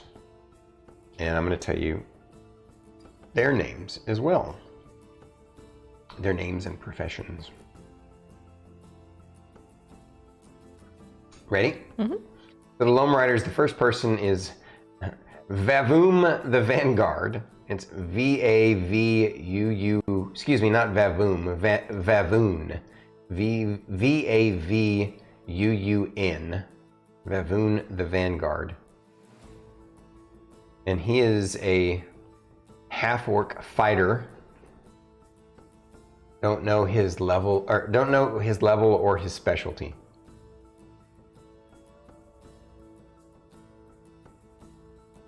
Next is Moo Earthwatcher. That's M-U-H. Then Earthwatcher.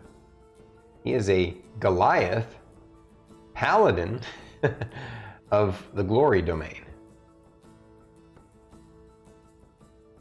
Don't know his level.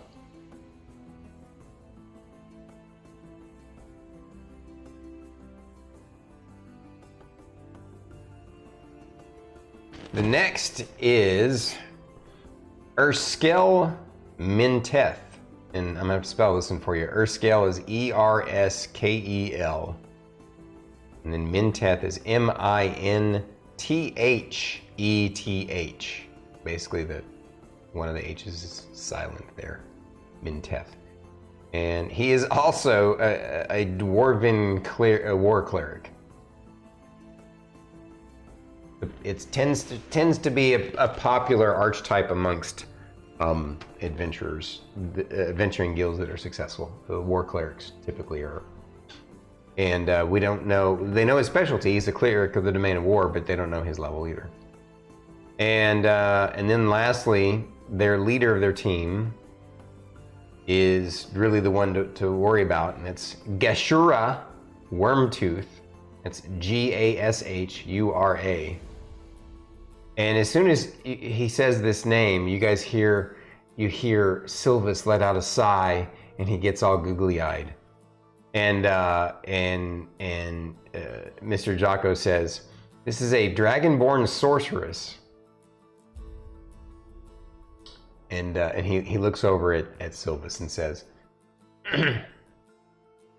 "Nothing from the peanut gallery. Nothing from the peanut gallery over there." Nice. And Sylvis is like, you have a crush on her? Sylvis is like, he gets all, like, if you could see his silver scales turning an orangish color. He's like, ooh, Sylvis, do you have a crush on her? well, from what I understand, all of her team members do too. She's radiant and wonderful. I'm not judging, I'm just curious. Mm. It always sounds like I'm teasing someone when I ask them those kinds of things, but... Fern, we must get to know her and put in some good words for Sylvis. Oh, don't worry. I'm already thinking about it. Oh, we could send her a little bird. Sylvis's eyes get sing wide little and he songs says, and stuff. "Don't you dare. Don't you dare. No, no, no." No, Ooh.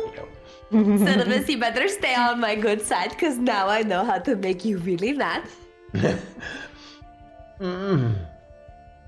I couldn't possibly. She's out of my league. Says who? No. You're out of her league. She's got her own fan club. Almost. Ooh. Yeah. Now I want to meet her so bad. People like the Loam Riders mainly for her.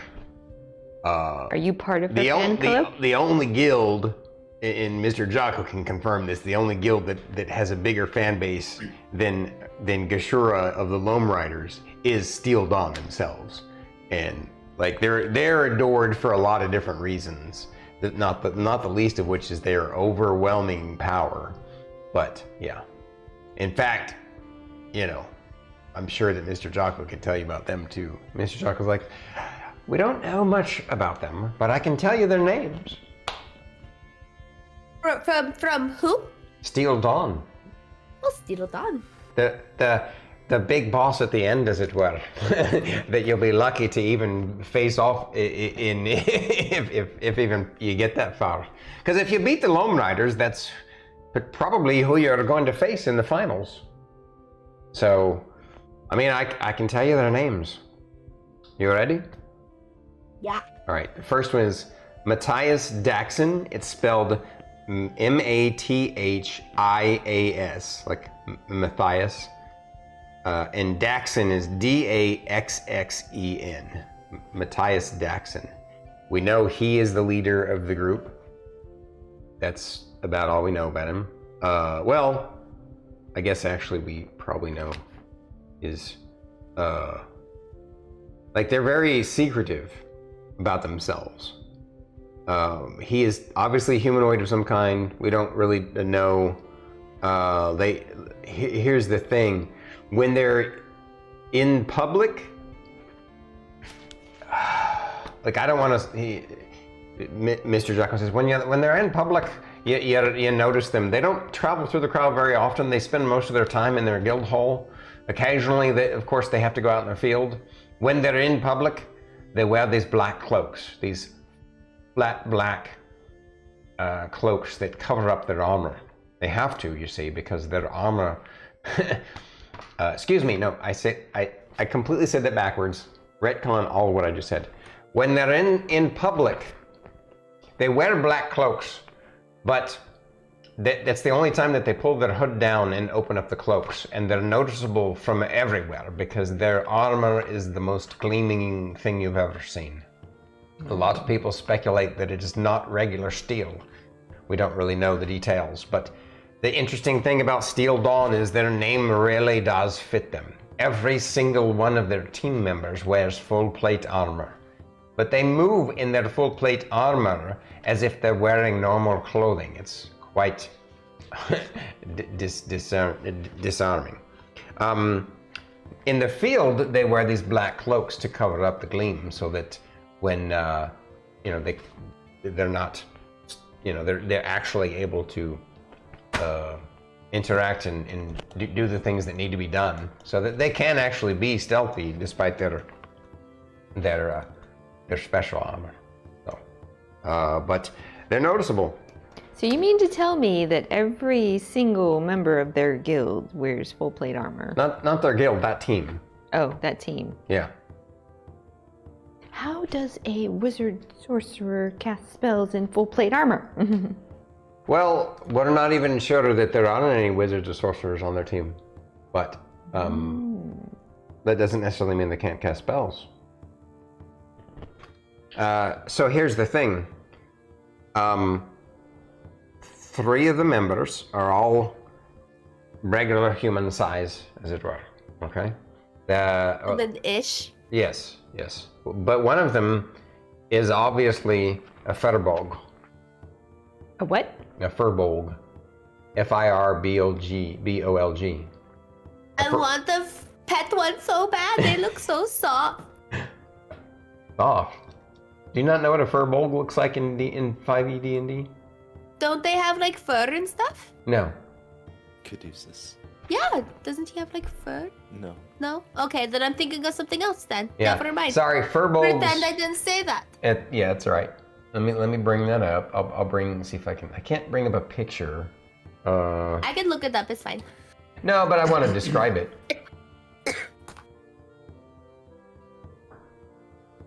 So that's Starkitty can see it. I guess I could see here.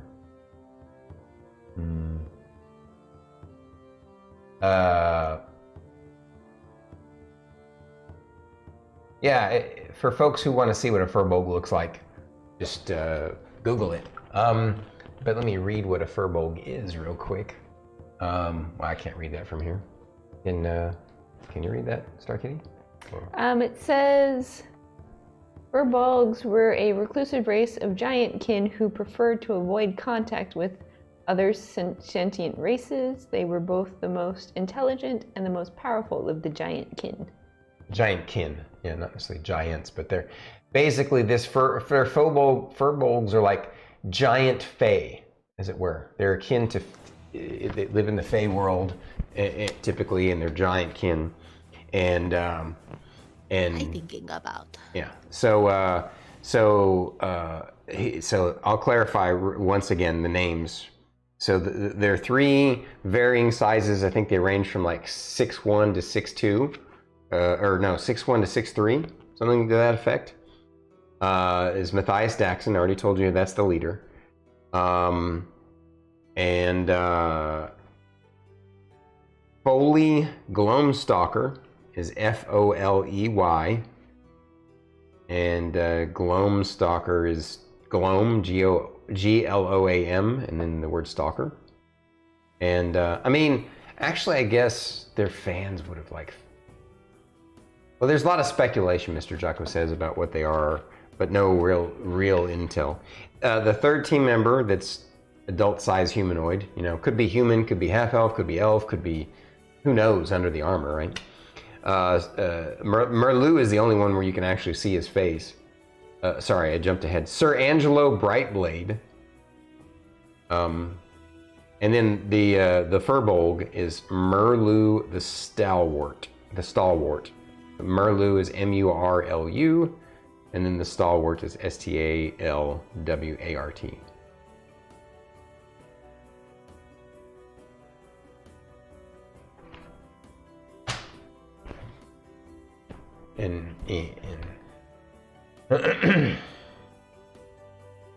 So between now and then, they're going to determine which of the fights goes first. So it's possible that you'll actually, there's a chance that you all will be the first fight, or there's a chance that you will get to witness one of the other fights, one or more of the other fights first. So keep that in mind.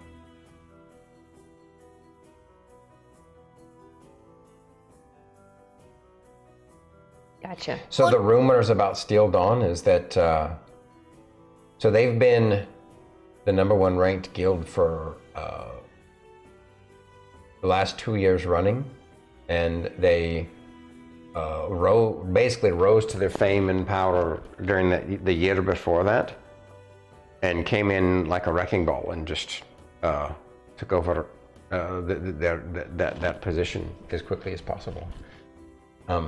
And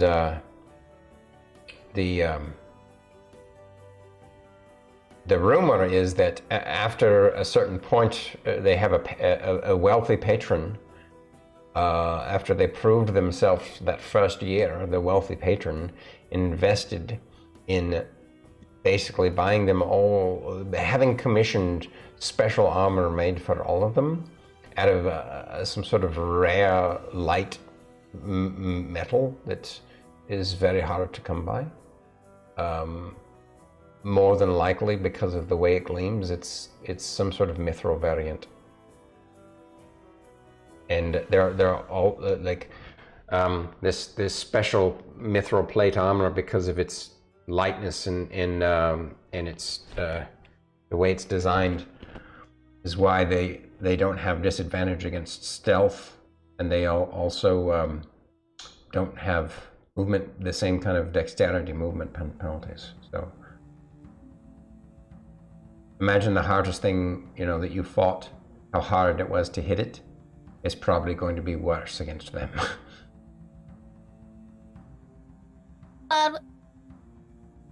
What was that?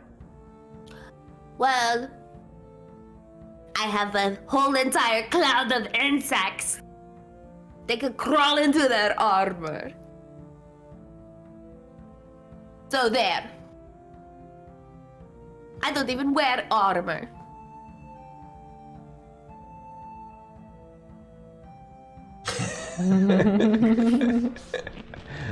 Rylar's like, I think you can wear underwear. Well, that's not Neither do I. It is just too much extra stuff to worry about. I don't even wear shoes. I only wear clothes because Lorkris says that I have to in public. But it's so uncomfortable and itchy, and I don't like it. There's valid reasons to be wearing clothes in public, Fern. There's so many clothes now. So just so you guys are aware, that remember, I was telling the team, folks here, this is actually a good time to take an intermission break, but before we kind of break, I want to tell folks, I was actually a little late, almost a little late today. Obviously we started a few minutes late today, and that was my fault because I've been working hard this week and today especially, and I did not get all the work done.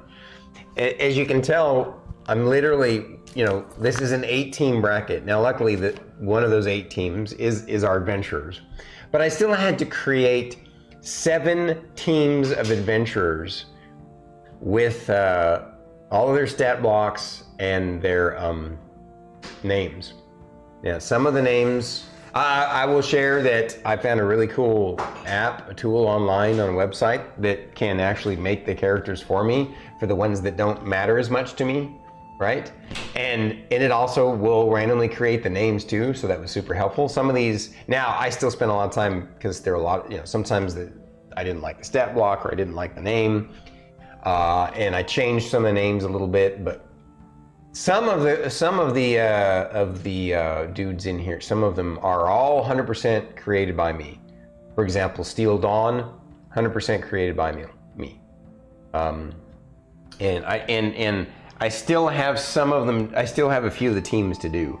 Technically, for these guys, they're not going to have to face all of those teams. Obviously, they're all going to they're potentially going to be facing off against 3 teams. So that's really the only people that we need to know. But for the sake of dramatic funness, I want to have all those details worked out. So, yeah, D&D Beyond's, honestly, it was not that great. What I found was a really cool app, website called, what was it? Fast D&D character, something like that. But yeah, okay, thank you guys. What? I need to go potty. Yeah, I was gonna say make intermission more time. tea. Yeah, enjoy your break, guys.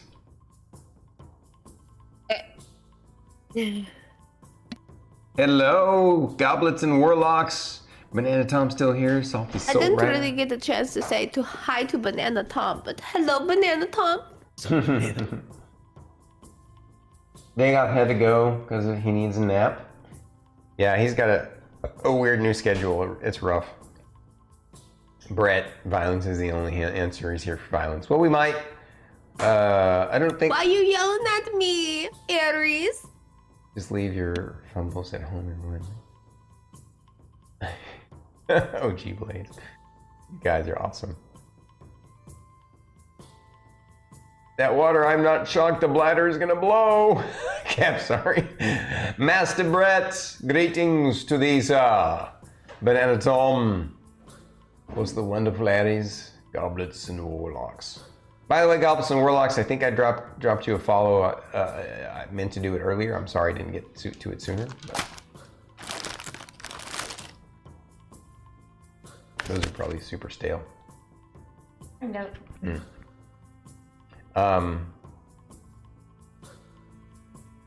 Yeah, she's doing okay. Druid's doing all right. She's doing better. Obviously, she's still sniffly and she's toughing it out. She's amazing. Oh, I'm sorry. No. You doing okay, goblins and warlocks? Just the IRL stuff getting a little in the way. Eric Hikari's here. Greetings to you, buddy. Hello. So, yeah, this was we're basically setting up for the guild games. So there's going to be basically adventure on adventure fighting action for the next several weeks. So make sure that you guys tune in for those events. It's going to be some serious challenges, and but tonight we definitely need to talk about tactics and strategies for who they're going to face off against. So exactly, Brett, setting the stage for violence. I know you and Erica Kari approve of that method. Yeah, gotta love that goblins and warlocks when work decides to interfere with your free time. Oh wow, yeah. When work does that, yeah, especially, yeah. I'm sorry, brother. That's a bummer. Crawl. I'm having trouble with Arnie tonight. It's not a tumor. Your second job, yeah. Well, to answer your question, Spud, you don't get arrested for indecent exposure. Tater Lord is here too. Holy crap, buddy. Hello. Yeah, that's true. I mean, in a D&D world, I suppose, would there be obscenity laws? I suppose. It depends on the world, just like anywhere else, right? There are places in different countries in the world, in this world, in Earth, where you can go run around the naked in the streets if you want to. I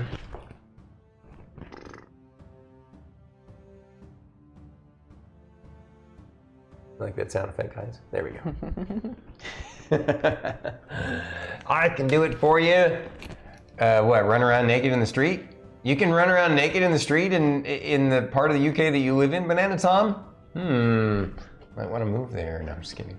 That would be cold though, wouldn't it? I don't know, I have this imagination that it's cold in the UK a lot, but that's probably not the case. It's probably hot there a lot too. So I guess it depends on what part of the UK, right? Just like here in the United States, there's lots of variation from temperate to temperate. Audible voices. Banana Tom's way better at doing Arnie impressions than I am, by the way. I'm gonna give him big props to that. Spud lives in DC, it'd be a federal case too. Wow, a federal case? That's crazy. It's cold at the moment. Wow. That's really interesting to know there, Spud. Don't indecently expose yourself in the DC area. Yeah, because then very bad. You go to federal prison. I like the way, there was that one movie where they described it as, was it Office Space? I don't know. Yeah, it's probably Office Space. And the guy described, no, that's a federal offense. You'll go to the federal pound me in the ass prison. That may not be from Office Space. If it's from some comedy movie or a comedy moment in a movie. I don't remember what movie that was, but I have random quotes from movies in my head. Most of the time I know who said them, but I don't always remember. It's not always about being better than anyone, it's about how fun his noises and voice is to recreate. Agreed with that, Banana Tom. Yes, famous Arnie quotes. It's not a tumor. It's not a tumor. Get to the chopper. I'll be back. Come with me if you want to live.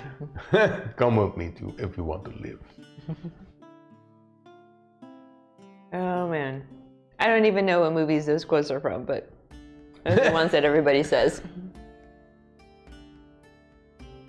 Crawl the crusher. That's this guy. Let me see if I can find him. As I show my ass to the... Oh, put him over here. I'm knocking off all the characters in the floor. Really, Brett? They rang your doorbell and ran off? Check it out. Who still does that? Oh, I gotta change thingamajiggers. Control 2. Just Crom the Crusher. That's what he calls himself, even though he uses a blade. Obviously a nice little Conan knockoff. But when I saw this figure, I had to have it. And then we got. I'm Gilly the Grappler. You want to wrestle?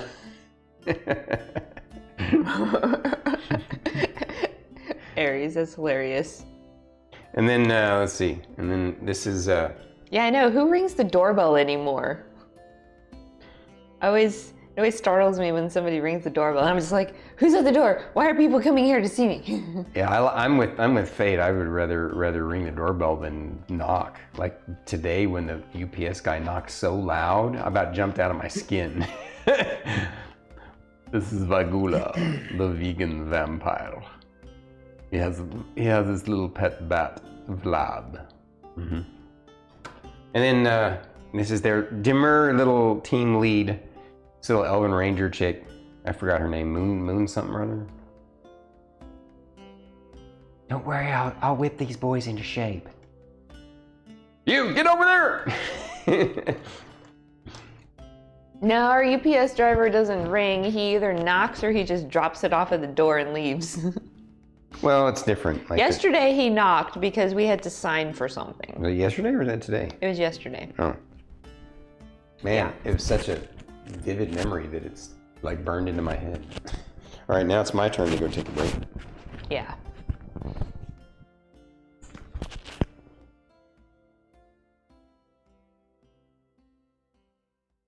Yep.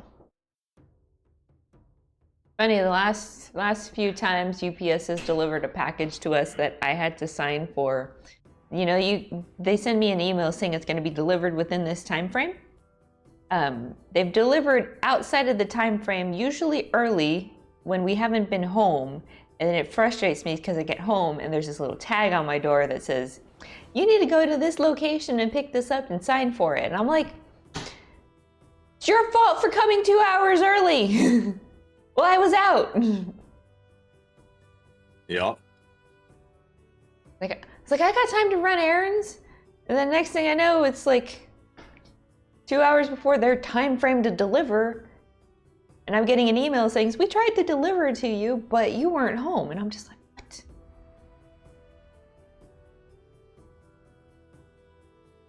Yesterday, our UPS driver was actually late.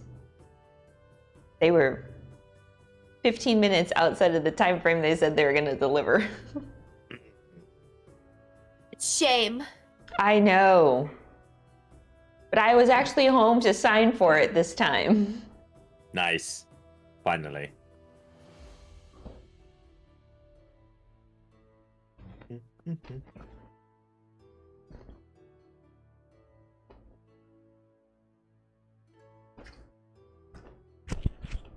Oh, I got some exciting news. Ooh, please share.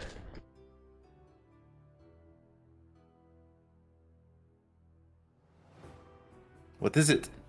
Hold on, I just got distracted by Banana Tom. Your dog is in his cave as per usual. Are you referring to Burb, their Banana Tom? I think I know. Anyways, so I picked up a new monitor today. A new monitor. Is this piece one of your computer? It's going towards my setup. So I got my first monitor today. Congrats. What kind of monitor did you get? That's a good question. Fate? What What'd you kind get of her? monitor? We got a Samsung. Oh, okay. Which model? I think it's Samsung Odyssey. 27-inch, 165 hertz. Nice. Oh, wow. Mainly because... What's that? I was going to say what we're using here, Samsungs, but these were kind of inexpensive because I just bought them for this downstairs stream. But they're good quality, like they have a great picture, so. Yeah, we wanted to make sure that we got another monitor that had the same hertz as our main gaming monitor, because Druid's gonna take it. And when you do dual monitor setup on a single PC, if the monitor that is outputting the stream is a different refresh rate than the one that they're playing the game on. You get dropped frames. Yep, that's true. Whereas for me, when I end up doing dual PC, I have one monitor for each tower, so I don't have an issue with that. So currently we don't have an issue with drop frames, but she would. How are you guys going to squeeze all that in? There's actually a lot more space right here than there appears. Oh, okay. So Druid's just going to shift slightly to our right with a smaller secondary monitor, because we're currently just using like a cheap like flat screen TV. I see. Because it's not gaming for anything, it's literally just monitor. I see. So that's just going to shift over a little bit, and then I'm going to shift off this direction. So that way, when we still do D&D, we can still kind of come in central and still do what we're doing without really having too much of an impact with that. Nice. Visually. Sweet. Yeah. I'm going to grab myself a snack. Oh, Banana Tom posted pics of his puppers. Yeah. And I have a deep obsession with Banana Tom's dog. Is it in Banana Tom's Discord? No, he did send it to me in a chat, but I'm sure if I ask him nicely to post it in Animal Friends, he would do it. But I get so mad. Look at it. Oh my god. If you go to my Animal Friends stuff under my community tab in my Discord, you could see this dog. Look at this little snoot. Look at the snoot. Look at his little snoot. You just want to go boop. Yeah. Okay. It's also in Stormy's Discord pets. Is it under Stormy's Discord pets too? Mm-hmm. Where? I don't know. Banana Tom, your puppers is so cute. Up at the series says show me your pets under show me your Sorry about all the noise, everybody. Higher. There you go. Be quiet. I love him. I love him.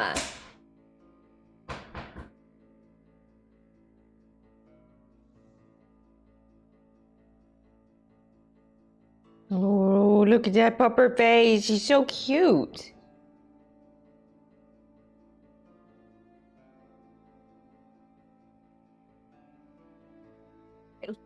I love this dog.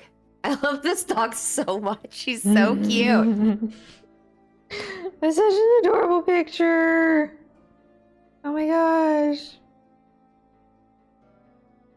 Yes. I love everybody's pets so much. One time on my stream, they all just were like, we're gonna bombard you with all of our pet pictures. And so I spent like 20 minutes looking at everybody's pets.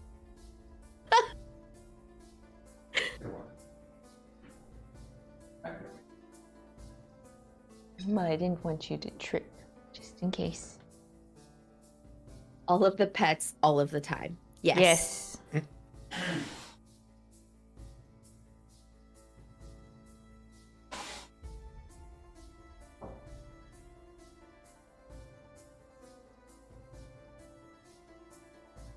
I also love seeing everybody's art on everybody's Discords too. Yeah.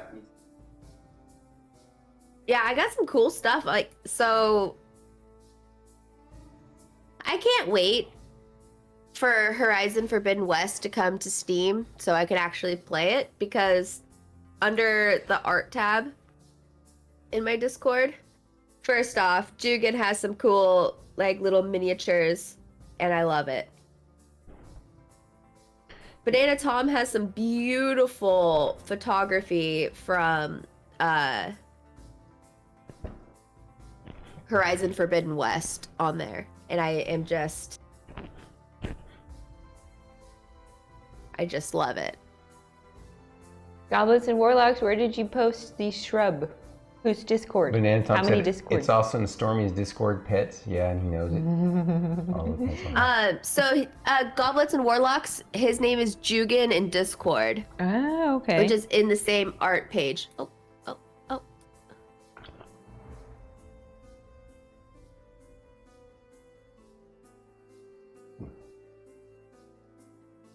Oh. That is so cool. There are some amazing creativity. I never reacted. There we go. There's my reaction. Please be sure Must to react. share them in mine too, Goblets and Warlocks. I'd love to see that stuff. I mean, I can go see them in Druids, but anything you guys want to talk Join to me. everybody's Discord. Mm-hmm. Everybody's so talented. Mm-hmm.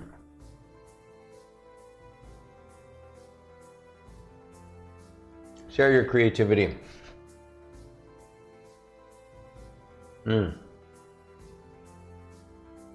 I appreciate you guys' patience while I take a little bit longer break than usual. I haven't eaten dinner, so olives and a boiled egg. That's my dinner tonight. Kind of gross, I know, but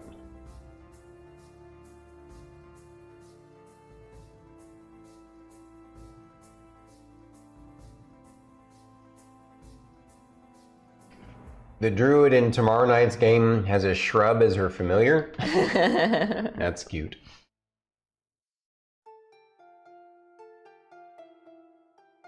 That's so cute.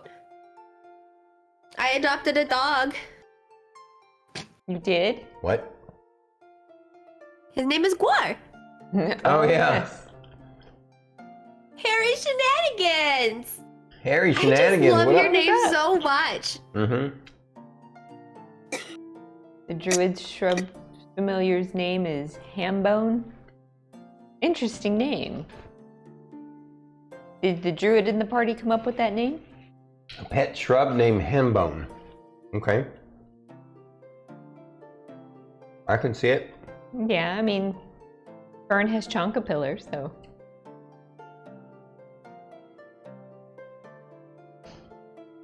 What time is your session tomorrow night, Goblets and Warlocks? Is that your personal one or is that stream?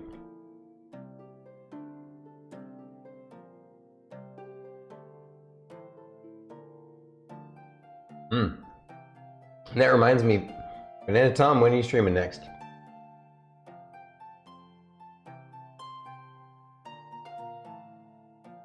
Mm, 7 p.m. Eastern time, so that's 6 p.m. our time.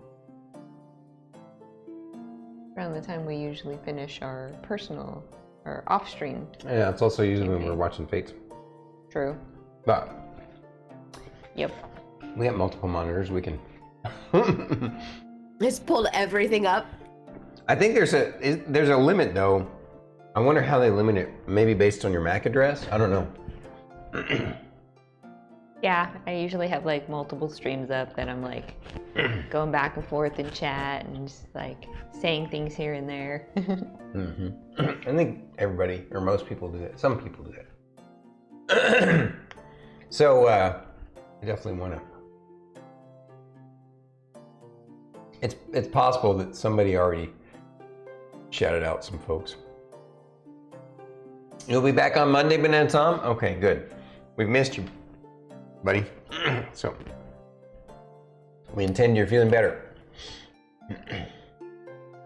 Yep, I get the YouTube notifications when Banana Tom goes live, but I don't get the Twitch ones. So I'm guessing you're liking Elden Ring then.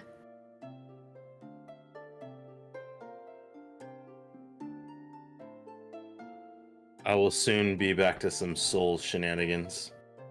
Right on. I know you're gonna be done with Sea of Thieves by the time I actually am able to play with you. You're gonna be like, No, yeah. no.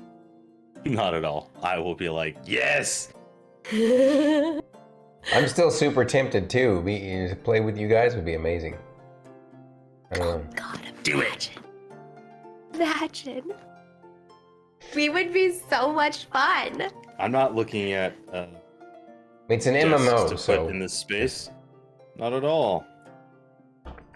all right. I'm As a dad, just finished hit with my level dinner. 102. 102. Banana Tom Is that in Sea of has- Thieves? No, Or- Elden Ring. Oh, okay, Elden Ring. Okay. Wow. I just have to shout out Banana Tom's thumbnails. They are phenomenal on YouTube. He's stealing.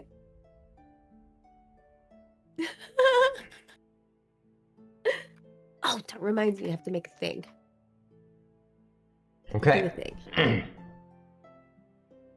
Also, shout out to Banana Tom for being one of my mods. Mm-hmm. Oh.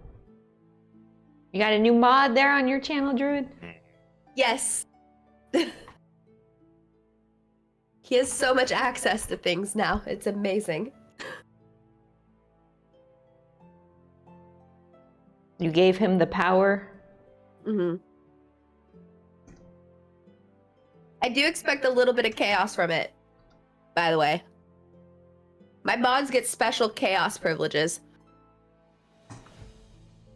There we go. There's a shout out for. I had already shouted out, but yeah, and not his thumbnail specifically. I just shouted out Yeah. Goblets and Warlocks for you guys.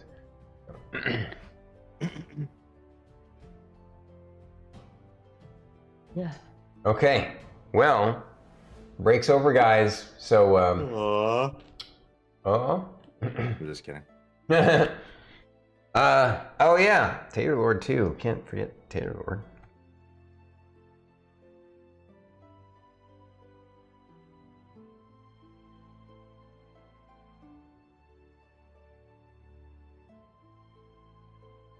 Oh, you're welcome, playing Goblets and Warlocks. Valheim. That's gonna be one of my group games one of these days that I play. Which one? Valheim. Valheim. And pretty soon we may be shouting out the. Oh, Harry Shenanigans, thank you for the 100 bits. Oh my gosh, you got a bounce. Thanks, Harry, for coming by and for the 100 bits. That's amazing. Yes, thank you for joining us. Hell yeah, thank you. Okay. We love you. Yes. Yes, but I'll give you all the money to Oh, thank you, Fate, for the bits. Bait. Thank you. Are you guys trying to kick off a hype train? Absolutely not. Thank you, Druid, for the bits.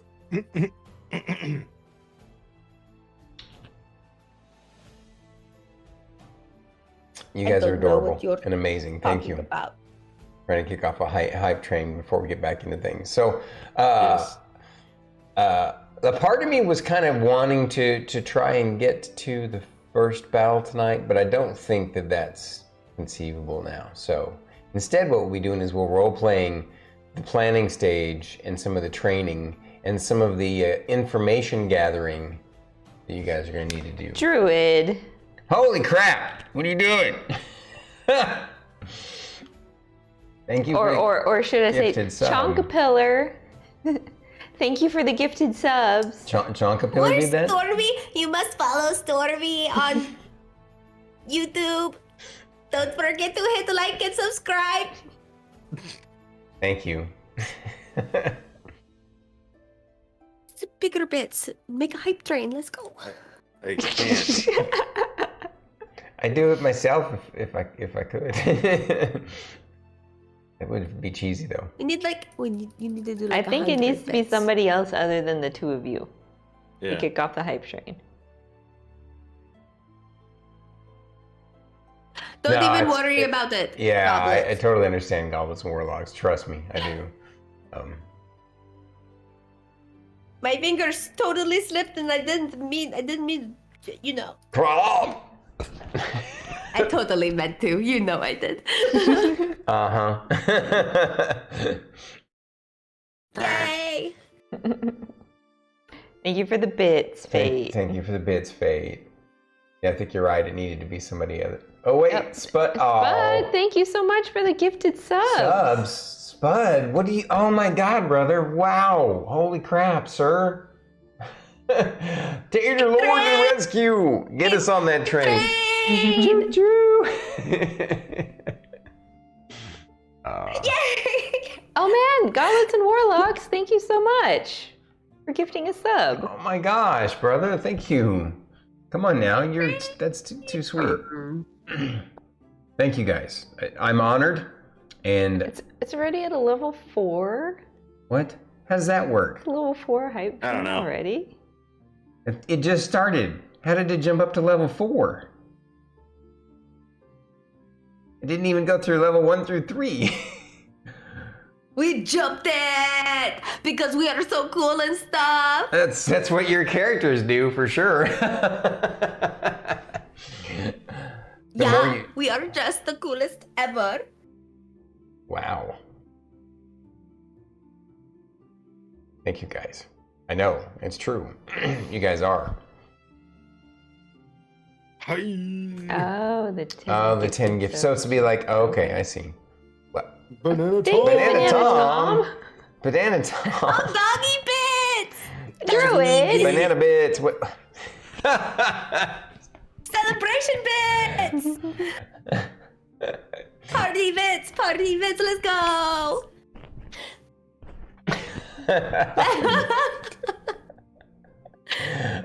Thank you guys. Whoa! Is that? You got the lights going on? Is that app controlled? That is pretty sick. Wow, that is amazing. How do you do that? So I need to get. So guys, I have to share my. I'm gonna all of this generosity is going to go towards replacing my upstairs light. If you guys noticed that on my regular stream, I have that cool kind of blue-purple light, right? Mm-hmm. It's my kind of, Dagup likes to say it's iconic now that it just fits me, and it would be wrong to have my stream without it. And I agree, because there was one night where I forgot to turn it on, and he was like, why is your purple light not on? It's iconic, you gotta have that on. Well, I had forgotten to turn it on that night, but that's a separate story. I killed that light. Apparently, and what happened was I didn't realize it, but I guess it's one of those where it's also works off a lithium-ion battery and plugs in through USB-C to your typical charger, right? Well, the charger I had it plugged into was a bad charger, and it had overcharged. It had overamped.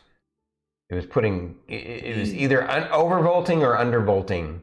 And it heated up so much that the battery swelled and the light died. And so I've been having to take this one, which is a duplicate, and go up and down each week with it.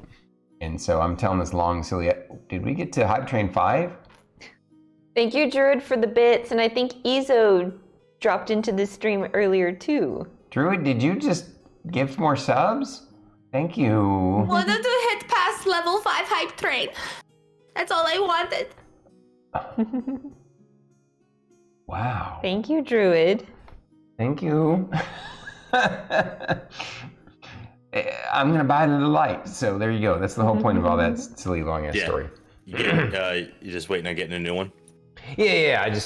And so the point is that I want that light that you have. Pretty cool. So is it the only light that's also lighting you right now, or is it a separate light? Separate light. And it's just for colors and stuff? So we have a... Sorry. We have a... Banana Tom, thank you for the bits. Banana, thank you, buddy. You're saying, sir?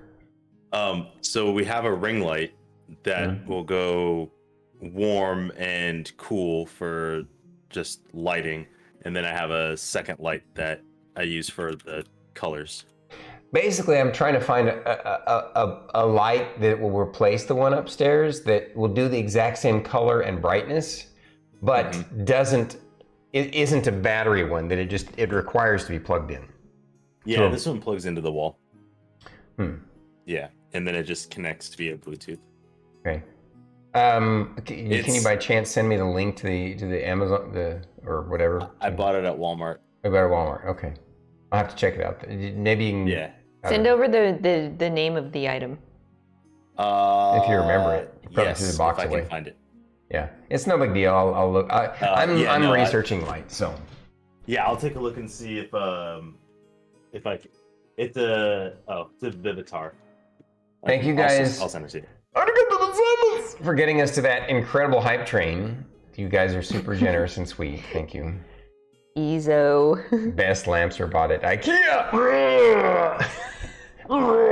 Three So times. we are totally going to be doing a trip to IKEA, and we're gonna document the whole thing just for you. Man, you might make me want to stream it. We could go over to IKEA and Oh, you stream want to it. do an IRL stream in IKEA? That'd be funny. Just for Ezo. See if the IKEAs over here in Texas look like the IKEA from where he's at.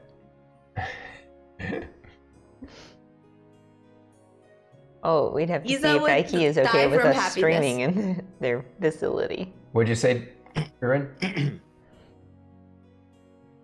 Ezo would die from happiness for an IKEA stream. Mm-hmm.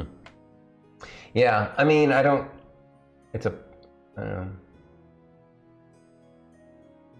Didn't necessarily know. I just don't know how it would in the warehouse. I gestured wildly in hopes somebody can read my mind. Yeah. Permission Probably not wise. the best idea. Yeah. To stream it. Yeah, probably not a good Taking idea. photos and posting them will be fine. Yeah. What about if you just browse their website? Does that count as an IKEA stream? No, But you then you need the can- meatballs and getting lost. Yeah, you have to eat at the IKEA food court. Yeah, you gotta eat the Swedish meatballs and you have to get lost. I agree. Yes. Yep. You know, I'm always on thin ice, man. Yeah, going crazy right now. I know, right? It's thanks to you, thanks to generous, amazing folk like you, especially Druid, who just dropped a bunch of, what did you drop, like 20 gifted subs on us? Looks like 15. Okay. How can you tell? Because the little thing that's scrolling Oh, at the it says top says 15. she's gifted 15 subs. Jeez. Thank you again. Yep. So, Well, okay. I think it's time first to get. stream of the new year. That's right. First stream of the year, we gotta celebrate it, and thank you. Hype train Hold on, now let's see success. the hype. We got a new one. Hype train 4. Choo-choo. What is that? I can't even tell from here. It looks like a little lion. Did you get the little kitty, Druid? That's Yeah. one I had gotten before. I believe. Wait. Oh no. I don't think I got any new ones. I didn't. You didn't? No. Doesn't everybody? How How does that work? These are all of my hype train emotes. Like if you participated in the hype train, you should get a hype train emote. I don't Unless think you're I got donating anything on new. mobile. What's that? Unless you've donated on mobile, because Wow. he's times got- I've added to the hype train on mobile and I didn't get a freaking emote. Maybe he has them all. Yeah, if you have all the emotes for the hype train, for the current hype train emotes, you won't get another Yeah, one. I didn't get anything new. Mm. That's okay. The pigeon one's my favorite. The pigeon awe. The hype awe. Yeah. I kind of dig the little squirrely-eyed puppy waving. I think that one's my favorite. My favorite Oh. is the lol frog. The hype that? high, the little This one? squirrely-eyed Sorry, puppy. we're talking about this Yeah, one, that right? one. Yeah. And then my second favorite is probably the hype chicken. Naboo. Yeah, my favorite hype train emote's always going to be lol frog. Oh, frog. I like the little Yeah, pigeon. LOL. Oh frog? yeah, that's a good one. That's a good one. Okay. Well, Alrighty. guys, thank you for joining us during the amazing intermission and for creating that amazing hype train for us all here in the Stormkeep. We get to have some fun here in the castle, thanks to you guys. So, but let's get back into a little bit of role playing, a little bit of action. Well, I guess it'll be role playing. Oh no! Word action. What? Brett, we have Brett. no sound clips. Yeah, during D&D stream, we turn off the audio because it would be a big kind of. Sorry. We'll Is there a try way and get to you give those channel back. points back? Yep. I'm sure there's a way. Or just There's a way. earn it. Just give him back. Just give him some to make up for it. So.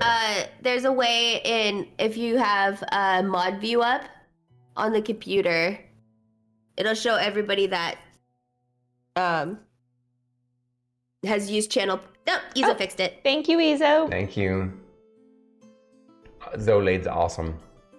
As always, he takes great care of us. As always, is the best. Huh? So how are you feeling there, Druid? Did you want to continue a little bit more, or did you want to wrap up tonight? You did? Okay. No. Okay. Just making sure. All right. Well, thank you again. Arigatou gozaimasu to all of you for the wonderfulness and generosity, and especially, you guys for the bits and everything and the gifted subs. Let's play Thank you some for the D&D light now. show there, Fate. Yeah, and the light show, that was exciting. We need to. It made me think that maybe in the future we could have like a live get together, and then we could just dance for everybody and have a party they can join virtually. That'd be a blast. we can drink tea and they can think it's like we're getting drunk on stuff, but it's really just kidding. Yeah, we can use cans like that. From the we can make food. And Jordan can take a sip and hand it over to Fate. Yep. Yeah. It's usually Girls about what happens. acting like they drunk. Like a G6. Wait a minute. Yep. Okay. That was dead. That is not dead. I say it. I sing that at work all the time. Oh, Do you really? Yeah. Play. I love the sound of that song. The bump of the bass is awesome. Oh yeah, it's got a good rhythm to it. Okay. Well. Yeah, anytime we've picked up a new car, that's the song that Stormy uses to test out the sound system. She's not wrong. Yep, because he's like, find me the G6 song, and I'm like, okay. Yeah, because sonically, audioly, it has a lot of range from deep bass that's also punchy bass, but it also has some good clean highs and treble. And so it's a good test of a system to see if it'll produce all the audio sounds of the spectrum of this, so. Yep. Okay. I am curious, what are you guys eating right now? Pizza. I don't think it's pizza. No? It looked like pizza. Bear claws? Oh, Little mini okay. bear claw bites? So like donuts? Practically. They're pastries. Oh. They are pastries. Yeah, they have like almond paste in them. Yeah, not acorn paste, Izo. Almond paste. Acorn paste. This time. But you never know if I make bear claws at home. Tom does not approve of acorn paste. Acorn paste is so good for you. Is it really? I thought you were making that up. No, like people really do, eat acorns and make acorn paste and acorn flour. It's a very, very actual thing. Interesting. I did not know that. Next time didn't on know that Bandwidth and either. Banter. Acorn paste. Acorn flour. No, so like it became a joke because when I was playing Stardew Valley with Izo, and then my YouTube actually recommended like how to make an acorn flour. Like 2 days after this whole like a bunch of shenanigans happened with acorns, and in Stardew Valley, and so yeah. I mean, if it's I learned this remotely edible, humans will find a way to eat it. Yeah. They'll even figure out ways to make inedible things edible, like, bat poo. I'm like, there's like, It's the main ingredient in Corona. Yeah. Yeah, there's like I don't know, there's so many interesting things that humans decided, I'm gonna try and eat that. Okay. Yup. You go for it, buddy. Oh. Honey pine cones are a thing too? Wow. You I get that that blood pudding. Yeah, but blood pudding isn't really blood, is it? I think that's just a No, I think it is. Is it? I think so. Is Or it like- I don't know. I don't I'm know. being dramatic, probably. I thought it was just like because it looks like blood. It's boiled blood? Trust Izo. Izo knows. You're gonna make me gag. Is it of a particular animal? Black pudding, that's different. Is it? Black pudding is Ah. pig or cow? Usually pig. Wow. Usually pig. Look at these guys educating us. Pig vampires!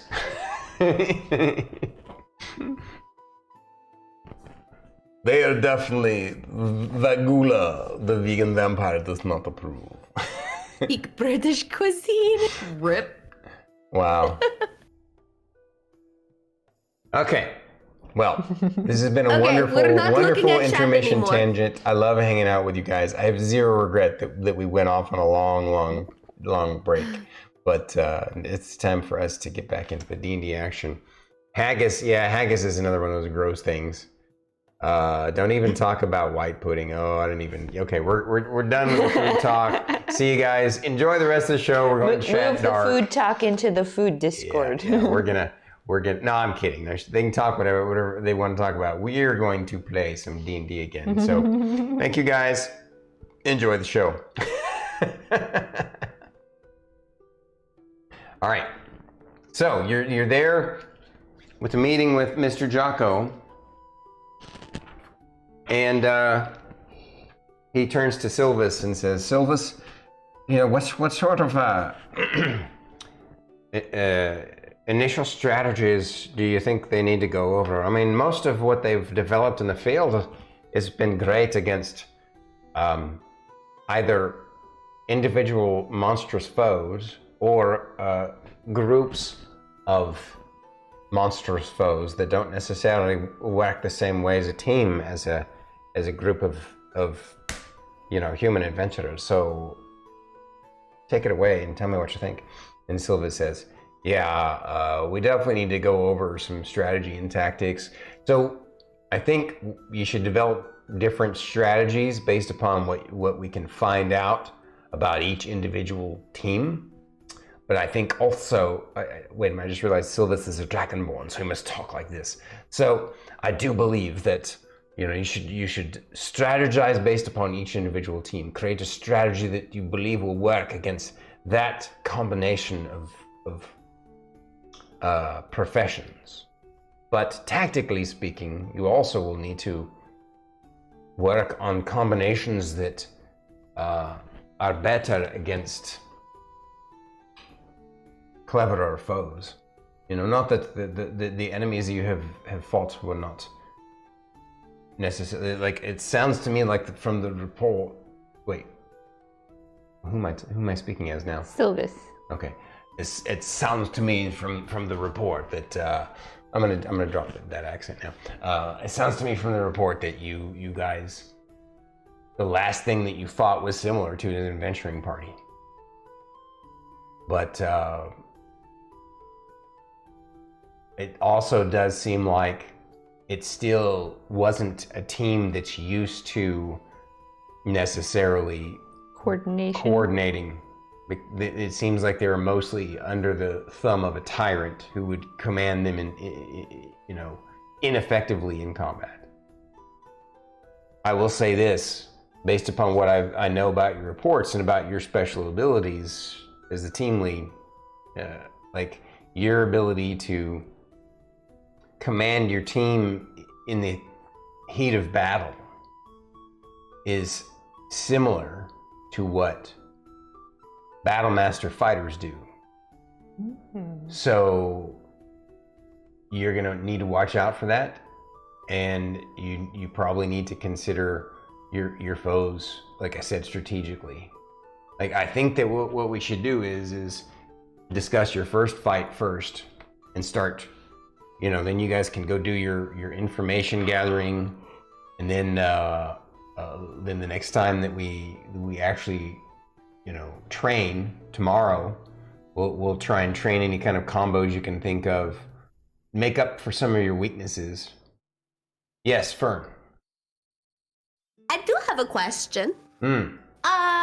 So how do you guys expect us to do like the information gathering? Are we supposed to go over there and be like, hey, Bonejack Marauders, what are your weaknesses? Like, is that what or do you want me to like send a little bird over there and just be like,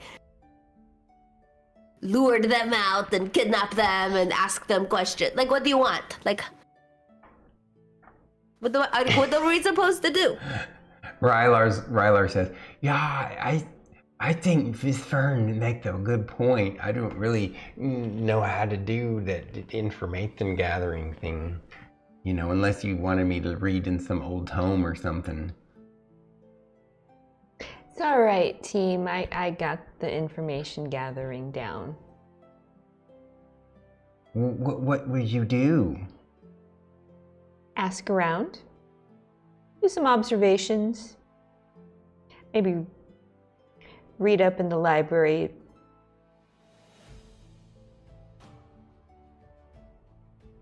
Do you think we could like see some of their old reports or something? Is that something that we are allowed to do? Mr. Jocko says, no, unfortunately, those kinds of records are private for each guild. I mean... But what if we ask really nicely, though? Probably not, Fern. Okay. Yeah, I would rather you not put yourselves in a position of getting disqualified before you even fight.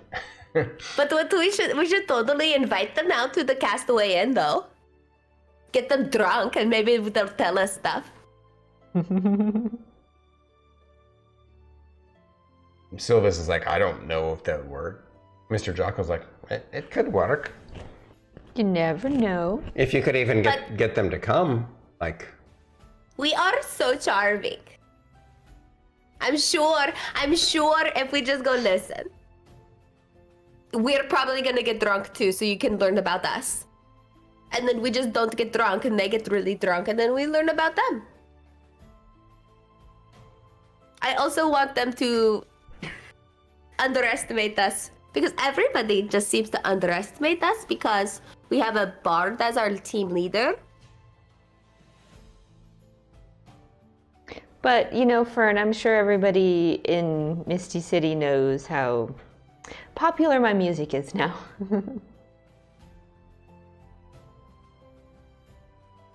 We should totally invite them to the Castaway Inn. Well, Mr. Jocko says that is a possibility. You could also, perhaps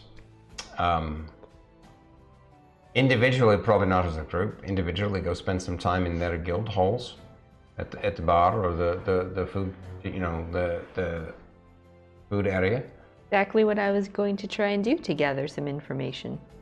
You might also be able to, go to some of the more popular higher-end taverns over at the guild hall circle.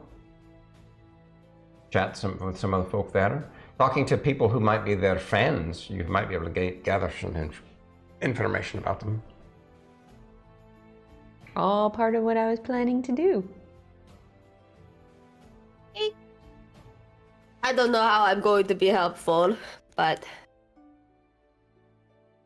Well, it seems to me maybe a three-pronged approach. You do what we've been talking about is what she was going to do, but then Fern's idea is not inconceivable. If you could even get them to come, and like you said, if you offer to, it's possible that they might accept. I don't know if It's I'll send a highly little unlikely bird that to them. you'll get one of the higher ranked guilds to do that.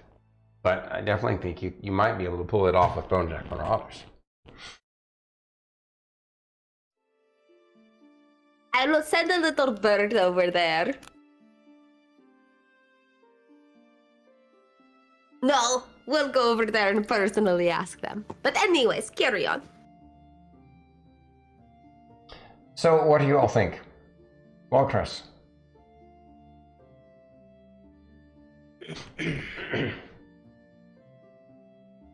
I think asking questions is viable.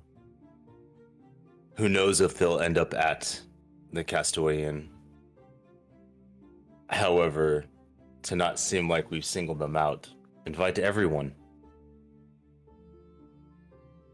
We may learn information about them from other teams or other people. This is We true. may even learn about other teams that we may end up facing if, by some miracle, Steel Dawn does not succeed. I know just a place we can start if we're going to be talking to other guilds. Crystal Hedge.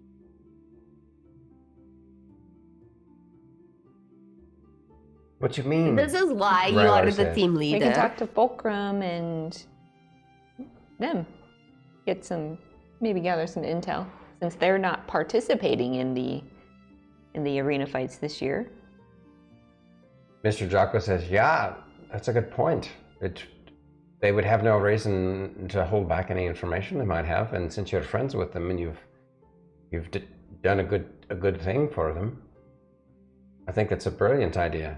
It might be I would think that one of the number two ranked guilds, the one that's not competing, would have at least gathered some information on Steel Dawn, if not the other teams too. Mm-hmm.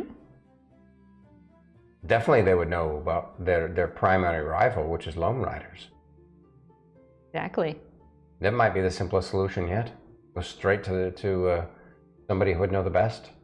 I still don't hate the idea of at least getting some of them over to the Castaway Inn and loosening their lips with some alcohol. Of course, you know they're going to be trying the same thing with you, or at least they're, you have to be careful. That would be a balance of not revealing too much about yourselves. Well, I'm also not very good at keeping those kinds of secrets. Silva says, yeah, that could end up biting you in the ass. It could be way worse than you might give away more information than you gather, and then they could develop strategies against you. Mm-hmm. Right now, one advantage that we have is that because you guys are unranked, you're known because of your accomplishments, but you're still a bit of a mystery. All that's known about you guys is that you have a druid and a bard, which is why they underestimate you.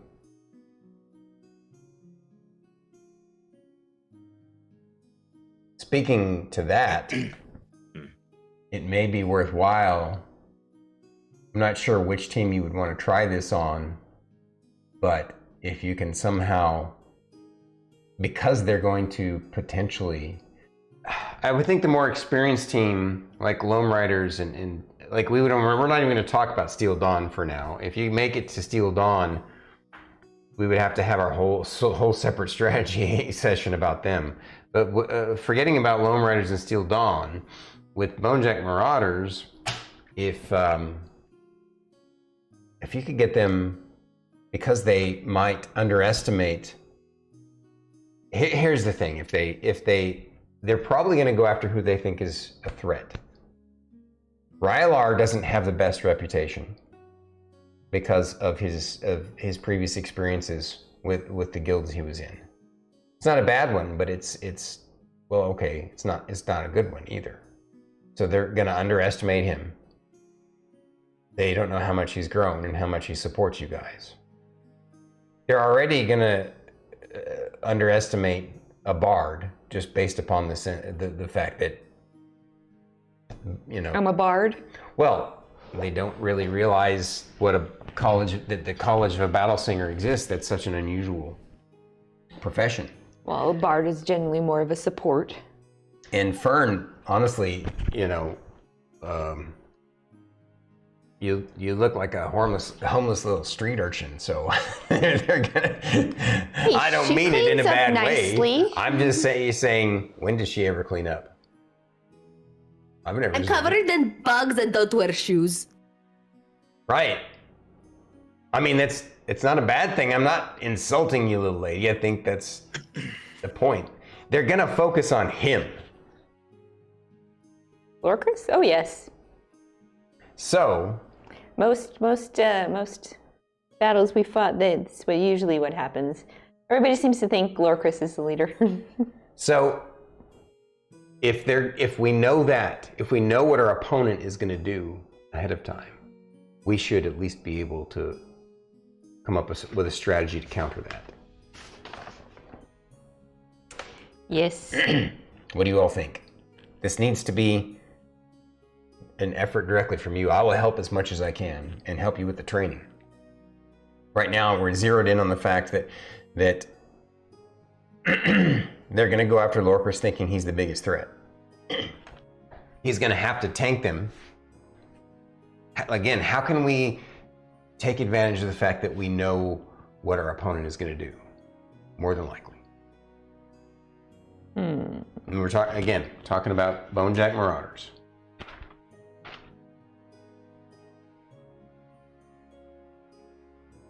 Basically, they have a fighter, a wizard, a monk rogue hybrid, and a cleric. We take out the cleric first. That limits their healing. They don't. That's true. They don't have very much healing at all, except for their dedicated healer. Yep. Then we need to take out their wizard, who's probably going to be hiding in the background somewhere because they're so squishy. Well, the other advantage of taking out their cleric is Core Hearthheart. That's their leader. It's possible their tactics will crumble. Now, there can be a backlash. You have to be careful of taking out the leader. Sometimes that can serve. Most of the time it will rout a team, but sometimes it can serve to rally them, depending on how loyal they are to their leader. And Mr. Jocko's like, Of course, obviously, Team 2 in Granada, they're just sitting and listening, and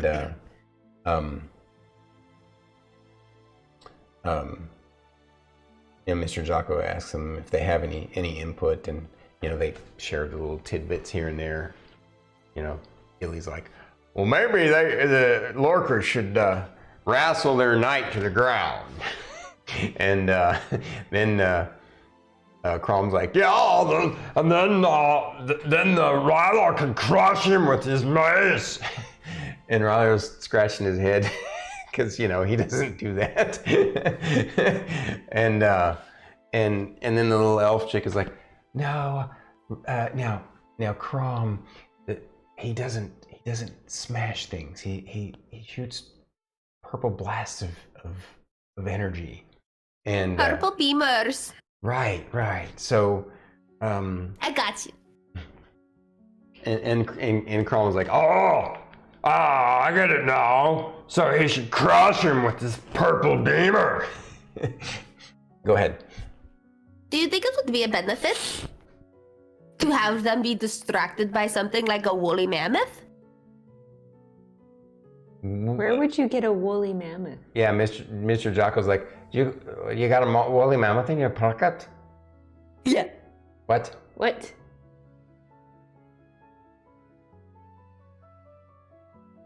No? No. I can conjure a fake creature, and it could take the shape of a mammoth. Or I could do a giant crocodile. But I have to stay concentrated on it Because if I don't concentrate on it, it doesn't disappear like any other spell. It will try to probably attack us too. Sylvis That's asks, kind of the downside. Sylvis asks, this woolly mammoth, you say it's a fey creature in the shape of woolly mammoth? Does it have the Yeah. same, is it still as tough as a woolly mammoth, or is it tough as a fey creature? No, it'd be as tough as a woolly mammoth. Or mammoth. I said woolly mammoth, but mammoth. I don't know if there's a difference. That's an idea. Fern, why am I just now learning about this? Because, you know, it's a really high level spell and I can only do one of those. What do you, so it says, you've come a long way, Lorkris, is the combat mechanic of this team. What are your thoughts? Just again, to reiterate, you have a team, it's really kind of a standard team of adventurers. You have an elven warrior, a human wizard, a kind of roguish monk, we don't know the race, and a dwarven cleric. It's a battle cleric.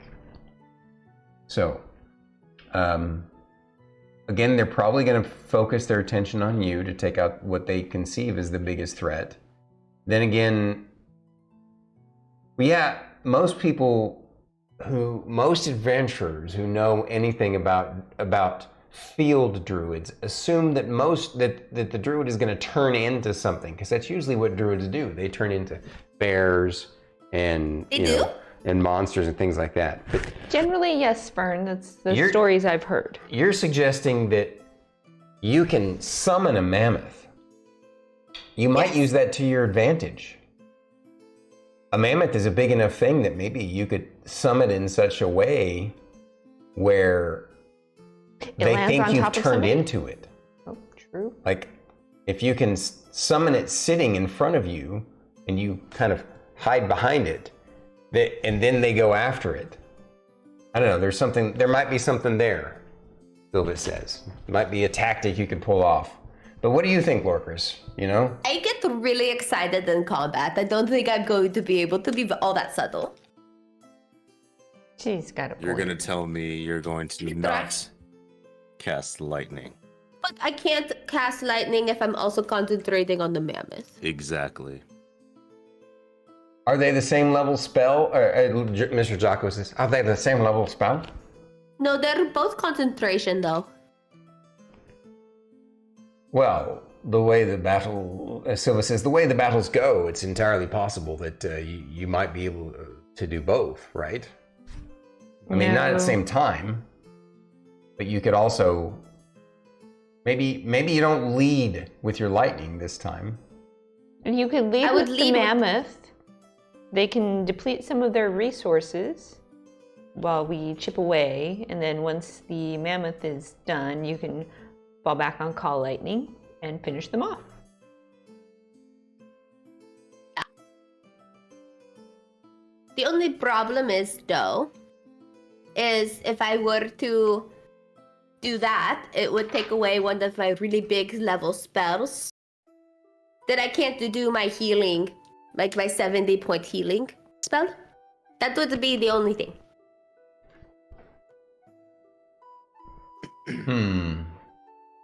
The wizard concerns me. Why? Wizards, at least what I know, if they're anything like you or Fern in their ability to command the battlefield from a distance, that is terrifying. Silva says, yes, a high-level mage is no joke. They can take out entire armies by themselves.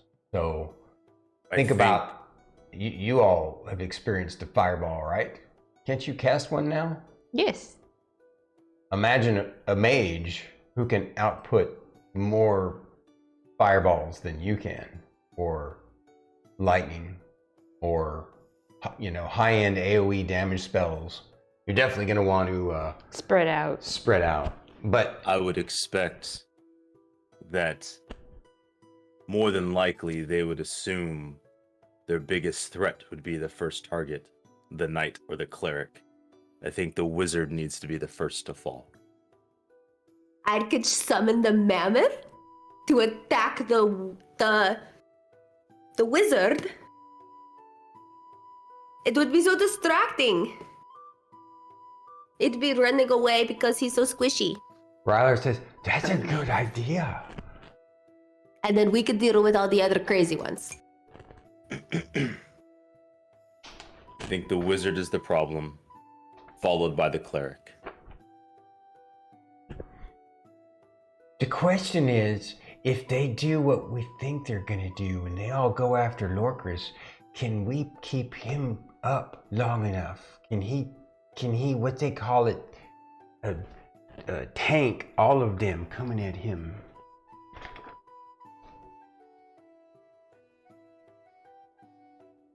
Yes. I know that I should definitely use my big black butt blaster on their warrior, huh? Yeah. Mm-hmm.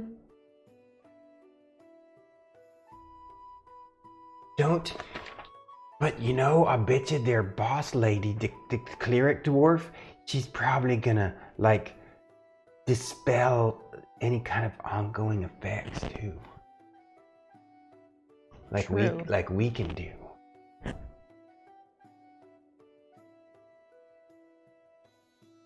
We need to be able to do that too. Like, what happens if they like hold one of you guys? Like, if they prepare them parallelization spells that you do. That would be bad. But you need to see to do that, correct? What do you mean? Well, if they can't see, but you can, what advantage is that? Remember the Oni at the tower created that orb of darkness. Right? You were able to see through that orb, were you not? Yeah, I can do the same. And Lorkris will temporarily just cast darkness like on the spot. Just black void. During the meeting? 60 feet. Huh? During the meeting right now? Mm-hmm. Or you're suggesting that that Lorkris would do it in combat? Oh, I mean, He's Lorkris will just bamf it in and then just drop concentration. Just to show so off. You're literally Yeah. doing it right now to show it off. You cover Yeah. the entire meeting in a globe of blackness. What's the radius of it? 60 feet. 15-foot radius. Oh, 15 foot. Yeah. Okay. And then just drop it. Like, he's not going to keep it up for any amount of time. Right. Like, significant. Hmm. If they can't see, you can.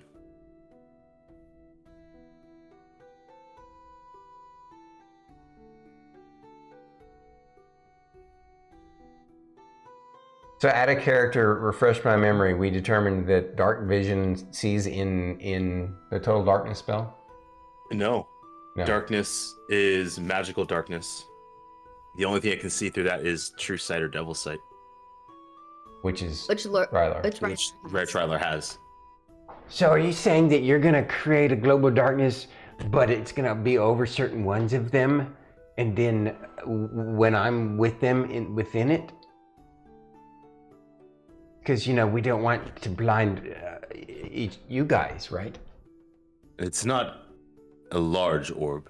It would probably envelop you and one other. But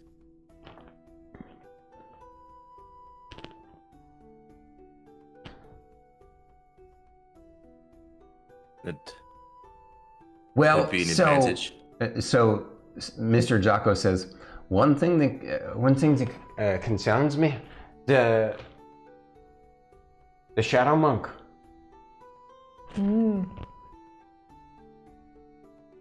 They might be able to foil your plan. And, Shadow Monk. In our big fight, I think I saw something similar to that just popped out of the shadows from nowhere. It smacked me a few times.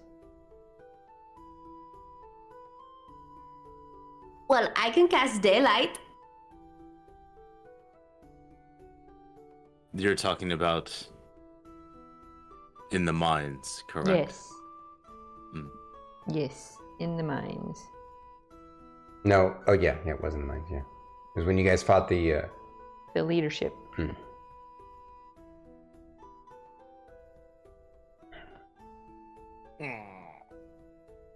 I can also cast blindness deafness. Yeah. Blindness deafness is also a good choice.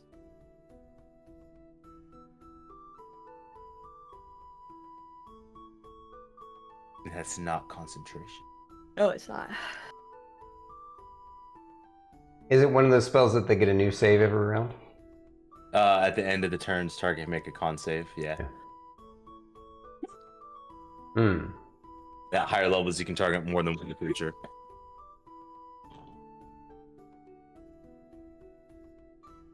So slightly out of character.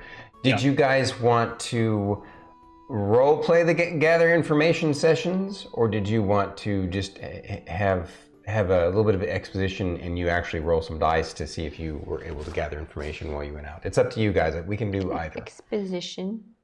She wants Exposition's exposition. fine. What do you guys think? Yeah. There's one thing Fern does want to ask though before the thing Yeah. before this little meeting is done. Yeah, no. We're not done with the meeting. I was just asking out of character. So. Okay. But yeah, exposition, the info gathering. Okay, so Mr. Jocko says, "What's your question, Fern? You look like you have your hand up." So, you know how Lorkris has that really cool belt of hill giant strength, which makes him super strong? Is it only hill giant strength? Yeah. It's the versus the belt of giant strength, which is the one that we found recently. The belt of hill giant strength is the superior one, based off of what you've given me. Okay, because I've been doing some digging and I've been doing it weird. Apparently, you can find belts of various giant strengths. There's basically belts of giant strength for each individual. Like there's hill giant and frost giant and fire giant and storm giant and cloud giant, and they get progressively stronger and stronger and stronger and like crazy. Whereas to me, it's just easier just to go. It's a belt of giant strength, and it has increment of 2, 4, 6, or 8. Whatever. But at any rate. So anyway, what's your question? So I want my spells to be even stronger. Mm-hmm. So I was wondering if there's like anything that I could do to make my wisdom past 20? To make myself even more powerful, strong for this combat stuff.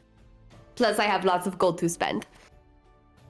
We can probably drop by the Magic Emporium and see what they have. Mr. Jocko's like, tell you what, instead of you all having to bother with shopping like that, now that we've gotten noticed by the MGA and we're starting to turn into a potentially ranked guild, we have access to resources the way we didn't before. So I'll see what I can find and see if I can arrange something that will be guild sponsored, so you won't have to pull it out of your own personal. I mean, it'll be a guild item. And maybe you get to use it while you're here, and which will be hopefully forever, because I hope you're a member of the guild forever, at least until in the future when you decide to retire on an island somewhere other than this one, unless this is the one you want to retire on. At any rate, I'm babbling on and on. So the bottom line is, yes, don't worry about that. If you want something that can boost your wisdom, I do believe they make some items that might do that. Do we just make a list and give it to Granada? There's only so much that we can do. There's not a lot of magic items that exist, you know? I mean, the Emporium, as you've seen, is honestly probably the extent of what they have.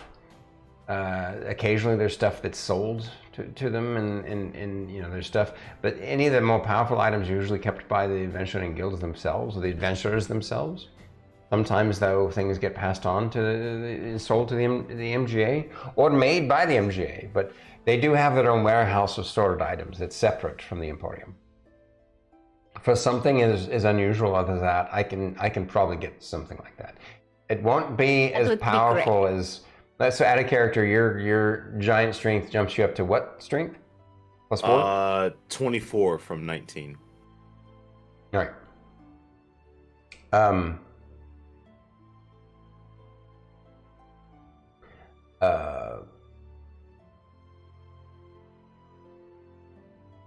I wouldn't have given you a +5 one.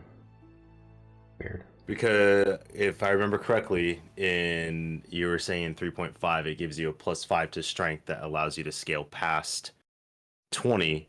And the way that 5th ed does it is it just boosts your strength to 21 regardless of where it's at. So.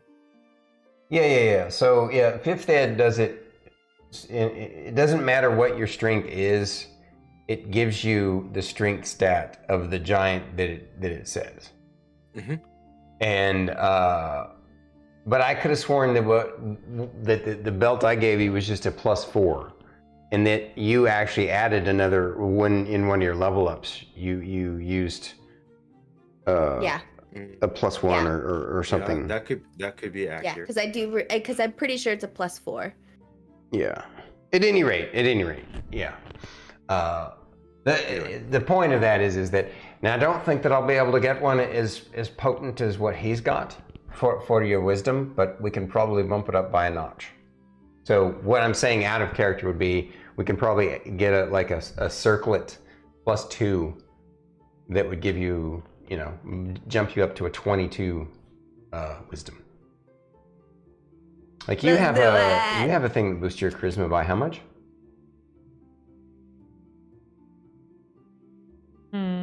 My charisma is currently at 22, so. You written on there an item that boosts it, because there has to be. That's what I'm looking for.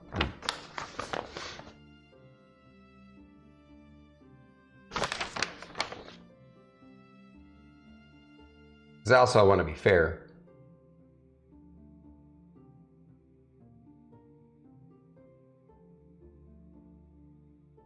I just sworn you got like a cloak of charisma or something. No, I'm wearing a cloak of protection. Okay. It was something of charisma, I thought. I think it's your violin. No, Mm-mm. No? no, it's a violin of storing. Oh.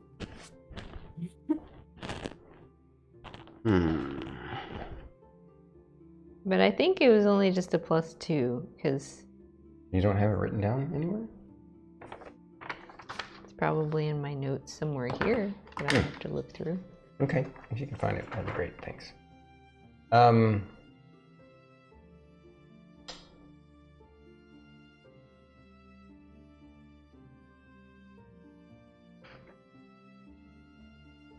Yeah, so add a character. It's because this is a kind of a medium magic world, or low. It's not a low magic world, but it's, you know what I mean. It's like in between low and medium. So it's not like just an easy thing to find. I don't know. I guess in the past I made it seem like it was easy, and for that I apologize. But Maybe not easy to find on this island, comparatively. yeah. Like the rest of the world is probably large enough that wouldn't be an impossible task. No, actually, out I mean, so the mainland, obviously where you guys are from, it's a pretty decent sized continent, but it's not it's this world is actually a pretty small, like a small planet, and so It's a circlet of charisma +2. a circlet of charisma +2. Okay, so if it's a circlet of charisma, like, well, first off, Mr. Jocko asks you, what are you currently wearing? So basically tell me what slots are used up and what are available so we can figure out what to get you of wisdom. So I currently have a pair of gloves of swimming and climbing that I have never used since I've attuned to it. And that would be my open slot. What? I said we should get her some boots of wisdom. I'm joking. Okay. You were saying? I would appreciate the gift, but I would never wear them. Otherwise, I have my super cool necklace from our cool friend that keeps me from dying. The arch elf. Yeah. And then I have my stick. You have your staff of the woodlands. So, what do you... either get her a ring, maybe like a pin. All right, so... Yeah, tell me what magical clothing you're wearing. What slots are used up? Or what slots you have available. That might be easier. Or you're wearing you said you're wearing something around your neck, right? You're wearing a robe, right? Wearing a robe of useful items. Okay. Are you wearing any cloaks? No. Okay. I have, but like I said, I have the gloves of swimming and climbing that have never ever, like, that would be the free slot that I would be like. Whoa. I have to take a brief moment to Hey, thank you, Sons of the Jaguar. Jaguar man, hello. Sorry, normally we don't do break the chat dark, but I haven't seen Jaguar in a while, so just want to give you arigato gozaimasu. Thank you, sir. Okay. So he's scratching. He like Mr. Jocko thinks about it in a bit and says, "Well, I'll see what I can find for you. Hopefully, it won't use up one of the slots you already have." But like I said, I don't need the gloves of swimming and climbing because I never used it. He says, "I doubt that they're if going to I have gloves of that would boost your wisdom. So usually wisdom is going to be something that's either neck, head, chest. Sometimes maybe, very rarely is it going to be a ring. Sometimes it might be a pin, a brooch, a bracelet, but usually it's not going to be any kind of like." Yeah, we'll see what we can come up with. I'll see what I can find for you. Cool. Would you wear a sash if they had something like that? Sure. That's just more clothes. Okay. It says, Silva says, now, what's everybody's defense rating? So that's me in character asking, what's your armor classes? 17. We need to... 20? 16. You're still 16? He says... Oh, yeah, we never actually gave you the cloak of protection that we were talking about because she was off with Guar. Wait, what? What cloak of protection? So we got a cloak of protection with the last set of loot that we had. Oh, did we... And we kept it to give to Fern because Fern was off with Guar while Emillynn and Lorkris were crunching the numbers with Jocko. Oh. So Jocko says, first off, let's make sure that we boost her defense rating. Here, take this cloak. And he makes you take the cloak of protection. So now you need to put the cloak. It's a plus cloak of protection +2? I think it was a +1. That was a +1? Okay. I mean, that'll jump her up to a 17. So that's not too shabby. So you'd both be a 17. You're a 20. Rylar, I believe, is also a 20. There's attunement. Yeah, take off the gloves. Okay, well, I guess the cloak also has to be attuned. So I don't know how I'm going to be able to have the other thing. So I Jocko just first said of that all, he's going to try to find something that didn't. if I understand correctly, 5th Ed says you can only be attuned to 3 items. But I also don't agree with some of the things that need attunement. So it's saying that the Cloak of Protection requires attunement. What items do you have? Obviously, the Staff of the Woodlands is definitely an attunement item. What's the other item that you're wearing that's attuned? Other items? The wound closure necklace. That makes sense because it's more than just wound closure. Didn't it do more than one thing? Yeah. So and then it was It's a combo of that. poison. I think is the other half. Something along those lines. Yeah. It's the periath health. Yeah, And I'm a wound immune to closure. contracting any diseases while wearing this pendant. Yeah. Yeah. Plus the wound closure. Right. So that one's definitely an attunement. So the staff, the amulet, anything else?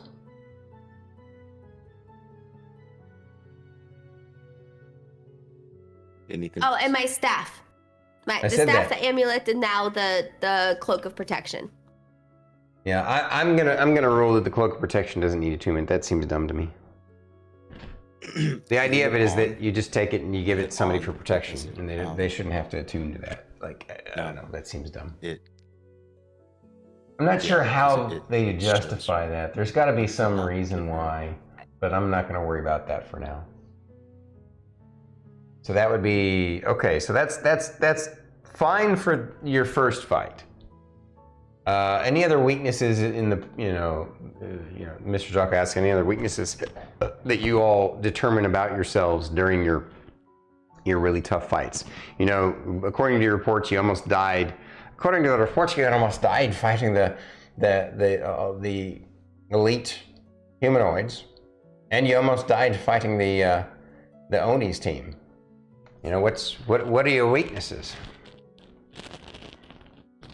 Well, you never saw what Guar can become. I rode on his back is so cool. I understand that They your were enemies might be powerful. You're always going to find somebody stronger than yourself. That's not what I'm talking about, lad. What are your weaknesses? Individually and or as a team?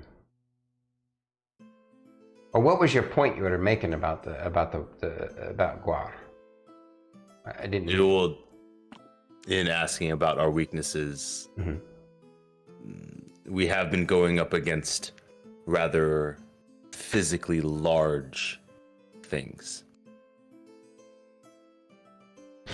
I'd imagine something quick might be tricky to pin down.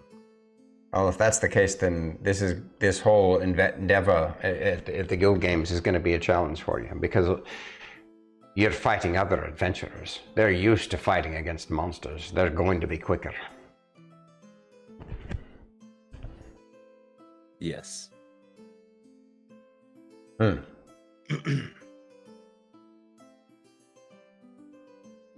But I'd have a tendency to really want to hit stuff with my stick when I shouldn't. Silva says, well, Fern, what sort of coping mechanism do you think we can come up with to help you overcome this bad habit? Well, she did take out a giant with her stick once, so... It was when Philip told me to hit it again. What's the context of her fighting this giant? Did she beat it down with just the stick? No. You read the report, didn't you? Like I said, this is Silva's probably. Like I said, I read the highlights, but I didn't read all the deets. So this was when we were in the mines and we were trying to retake a post, and yeah, was burned by herself against this giant. What kind of giant? Was a hill giant? Was it wearing armor? I don't think so. No. Well, then it was easy for her to hit. Imagine that a lot of your foes are going to be armored and magically protected. He hit it pretty hard, though. To the point she killed it. Can she do that? Can she do that every time? No. Then. Neither can I. But see, that's my point. Weakness, I would tell you that, But okay? in Fern's defense, she does use hitting with the stick as a last resort. Okay, but And she I also said that couldn't hit them with lightning All right, so when we were in the mines. that's a good thing. You know, you're definitely going to want to use that when it's right.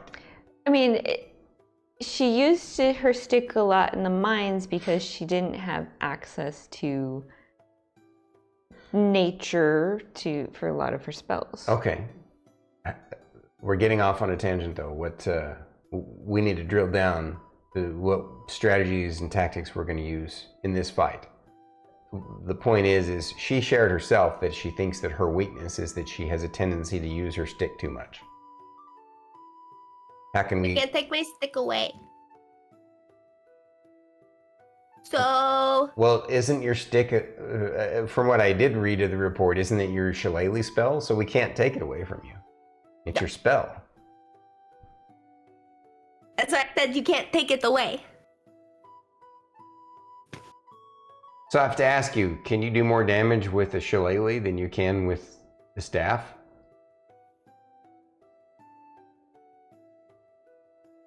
What do you mean? If you're hitting something, you know, you're obviously always carrying your staff of the woodlands, and you're hitting something. Yeah. Which of those two weapons is going to do more damage if it hits? Well, I always use shillelagh, which you have to cast it onto my stick. Oh. And then I hit it. Wait, so you cast shillelagh on your staff? Oh, I see. All right. I for some reason I was envisioning that you conjure up a shillelagh stick. No, you have to have like a club, a staff, or like quarterstaff to, and that's where it gets. That's why I always go bonus action cast shillelagh because it's on my stick. Well, maybe in our training sessions we can practice that and see if it's worth it. You know, investing more effort into. If not, then, you know, it just means that obviously if there's a melee combatant who's going to get up in your personal space, then yeah, and sometimes you gotta whack somebody, but you need to come up with ways that you think are going to actually be more effective for taking them out, or focus more on what Fern can do for the party instead of just what Fern can do for Fern. Does that make sense? Yeah. So again, Lorkris, you've shared some great insights. You think that we need to take out the mage first, and I concur. You think that you can use your darkness globe as an advantage, and I think that's wonderful. Mr. Jocko's like, could they? It might be an unusual kind of tactic, but.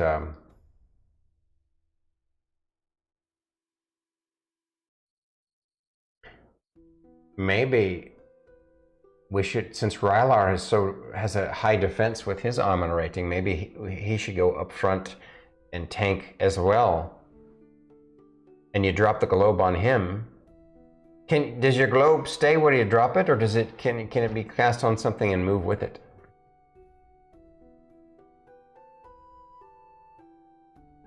I believe it can. Yeah. It's like the. By the way, is this a spell or is this a special ability of one? Oh, this is darkness. Classes? The darkness. It's a spell. Page 230 on the player's handbook.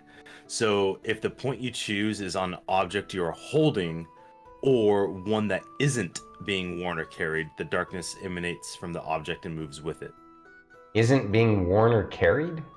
But it has to be something somebody's holding then? Yeah. So I could cast it on Rylar's shield. I could cast it on Rylar's shield. No, technically it's being carried. Oh, Worn. you could. Yeah, You could cast it on his Rod of the Pact Keeper, because that's being held, not held, carried, right? Yeah, I think worn or carried. Yeah, I think carried implies like a bag that you're carrying versus like the shield. I think honestly, because darkness functions just like daylight. You know, it's literally just the opposite. Right. You know, wrath of God versus damnation. Yeah. I think if we can cast like daylight on Lorkris's glaive, we should be able to cast darkness on Rylar's shield. Yeah. Plain and simple. Agreed. That's good. And then you make Rylar, since he can see from within the globe, you have him beeline to effectively blind. Now, Silva says, we have to, even though this may not be true, just to be on the safe side, we have to assume that the Shadow Monk can see in the darkness, even magical darkness, just like Rylar can. So that's the only one that we don't want him going after, but it also means that he will probably become a target of her. So we have to keep that in mind. Mm-hmm. But perhaps one tactic might be that you drop the Globe of Darkness on his shield, have him get in melee range with their mage or their cleric, while because from what I understand, their cleric primarily uses her crossbow for combat, so she stays out of the melee herself. But she does wear looks like a variation of like half plate or plate or something. So she has a good, and she uses a shield in melee combat. So keep that in mind. But like, I think you guys are onto something here, and I think that the mammoth could be useful too. Maybe you have Rylar try and close the distance with Cora, right? With the darkness on him, and you have the mammoth chase after their mage, and then you would try and deal with their Eldritch Knight. I don't know. What do you all think? This may not be a direct tactic, but a mentality to possibly have. What has always thrown us on our heels when it's chaos? Make the battlefield chaos. We have the idea of a mammoth. We have darkness. Eventually, lightning will fall from the sky. There's no doubt about that. If we create enough chaos, they have to split their attention multiple ways. That in itself could be the advantage. The smattering of different things that they're unaware of that will come. One moment there's a mammoth, the next there's lightning. There's darkness, then there's not. Your armor is burning you, and then all of a sudden you explode into flames.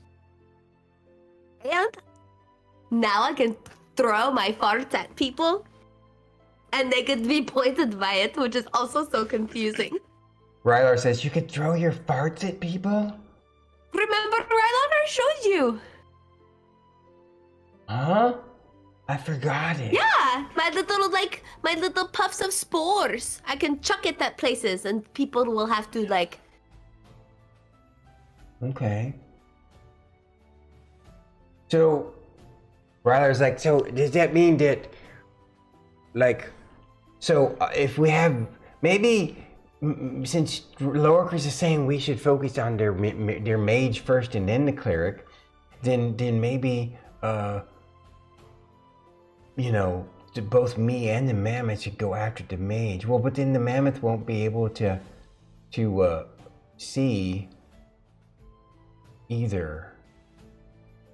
But if I can go after the mage with the darkness and he can't see, then he won't be able to shoot people with lightning and fireballs.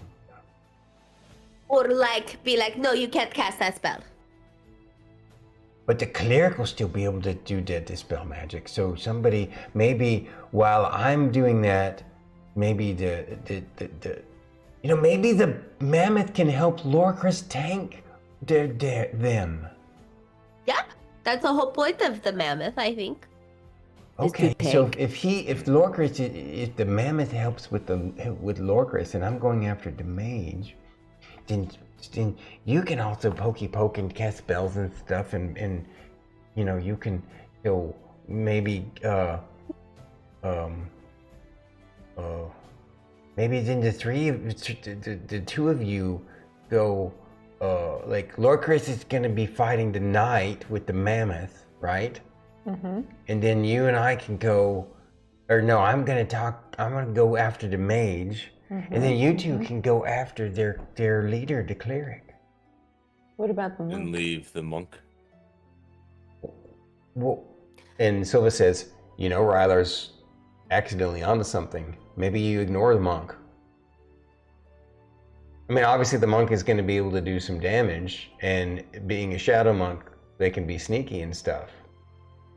But by creating this battle scenario and this chaos, like you talked about, Lorkris, the monk won't know where to go next.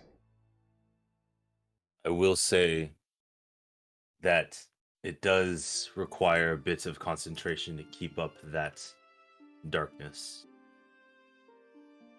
So I imagine I probably might not keep it up for long, but at least long enough to gain an edge. And of course, I can do it again. How big is this arena? Like, how big is it? Pretty much imagine that you're fighting in a field. Like, it's effectively going to be this entire map. Okay. In an oval shaped. So it's plenty big. Out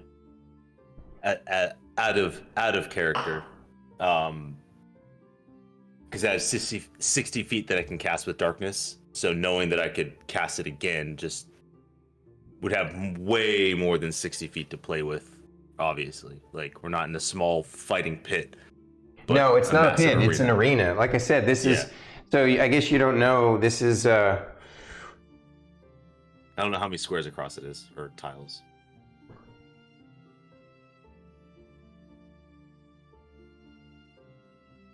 So if you count it, like, it's roughly 26 squares this way. Now I'm factoring in walls here, so we'll just say 26 squares lengthwise, and then probably like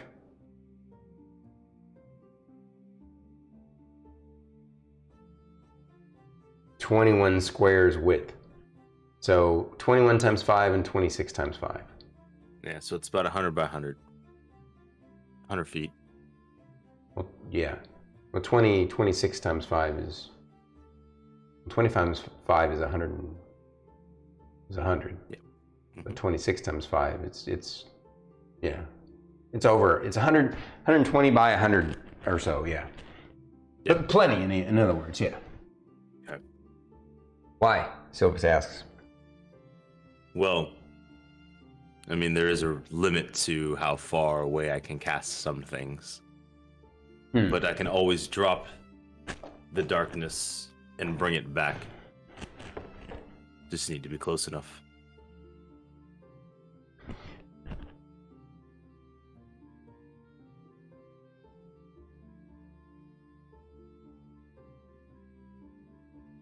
Any other ideas?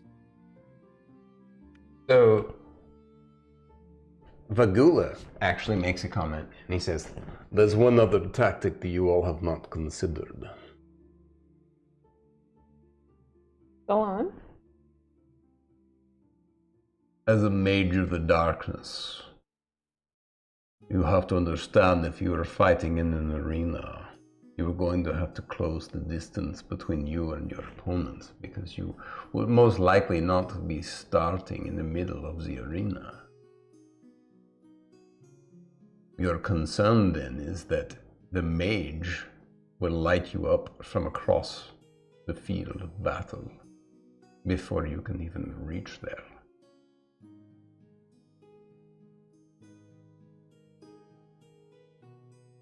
The mammoth perhaps could be used more as a shield at the beginning. Like a summit at 90 feet away.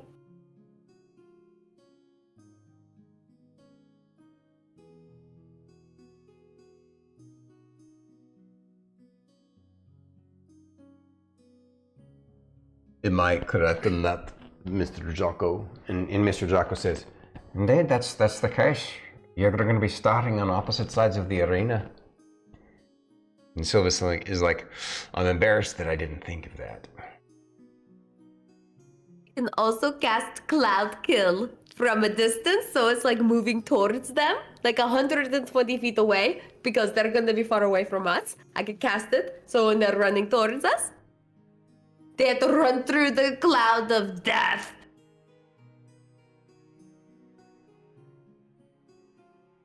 And then I summon the mammoth. And then the cloud disappears. But I don't know. You just want to use. Yeah. I just really want to use Cloud Kill on someone. Vagula says, well, Cloud Kill is very effective against humanoid enemies. It's definitely worth considering. It's one I have in my repertoire as well. Oh yeah, do you? That is a 5th level spell, Vagula. Wait, is it? What level do you have to be Yeah. to cast 5th level spells?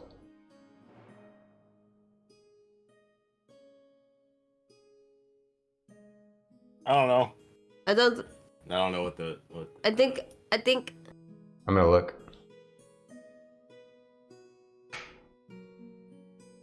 Let's see. To cast 5th level spells, you would have to be 9th level. He's like, Yes, I recently added that to my... Wow, Vagula, good job. so you know that you kind of know what level he is now. He just hit 9th level. So the team 2 is coming on strong too, but they're still quite a few levels behind you guys.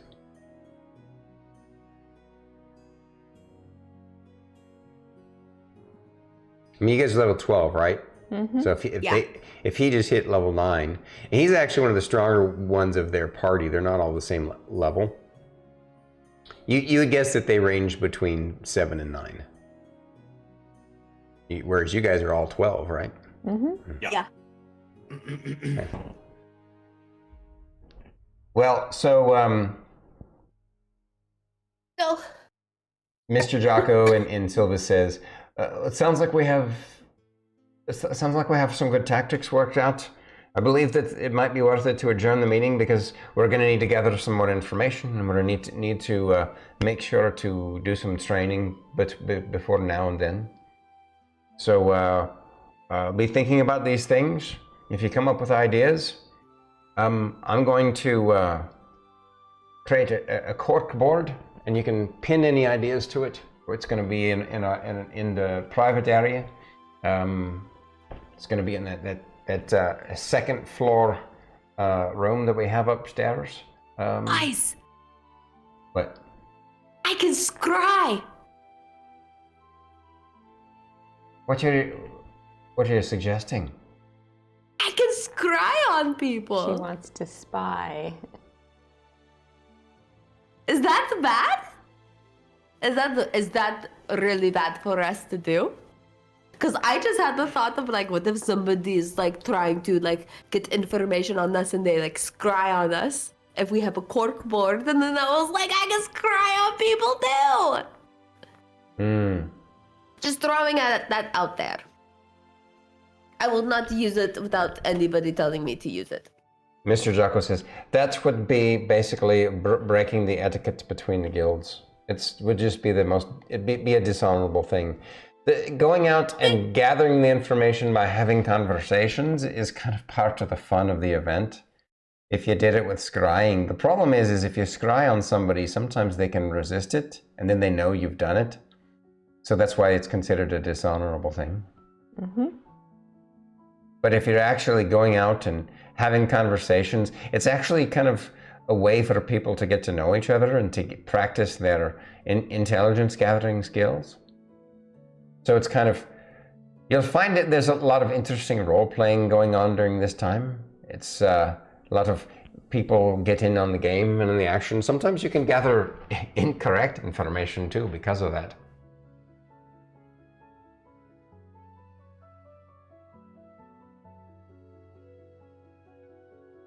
Well, I think we should have a showing at Castaway Inn either tonight or tomorrow. And invite some friends. I think tonight might be too soon to put it together, but tomorrow for sure. That way you can put up some flyers. Go offer them at the... Wait, do you think that we should warn the Castaway Inn that we're planning on throwing a big party so they have enough people on staff? I'd imagine we'd go talk to the Castaway Inn and say that we want to host a party. Ooh, and we can hire the people there. Just be like, if you hear any juicy details, you can let us know. Now there you go. Now you're thinking, lads and lasses. Look at you. You've taught them how to be clever and crafty, haven't you? I think they were always clever and crafty. I just like to do sneaky things sometimes. All right. Well, I think that's what we'll do next week. Next week, for the first little bit, we'll do a little bit of just kind of mostly exposition, maybe a little bit of role play. But then we'll accelerate time through exposition after we've done the rolling for the information gathering and sharing the information gathering. And then once you have that extra information, rather than discuss strategies and tactics in a role-playing session, you guys can just use that information how you want to in combat. You kind of have a general idea of how you want to fight now. You have some really good ideas. So next week will be, like I said, the first part, maybe at most an hour and a half, will be gather information and stuff. And then after that, the 4th annual Guildlock Games Arena Combat Fight for the ranked guilds. You're gonna get to take on the what is that? The Bonejack the Marauders. 4th ranked team, the Bonejack Marauders, the number 4 guys. Yeah. So I want to thank you guys again for all the gifted subs. Yeah, by the way, that's a good point, Goblet and Warlock. You're 100% right. I want to make sure if she's using D&D Beyond, right, for your character sheet, so it'll calculate that, I would think. Yes, Yeah. it does. Yeah. Which is where I made the mistake. Oh, that's why it requires attunement, because calculated in. Yeah. Actually, he I mean, I sort of get it, and he already said goodnight, so I guess we missed him. But okay.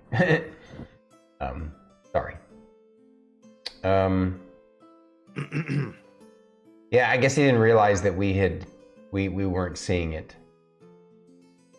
'Cause that was like a half an hour ago. Yeah.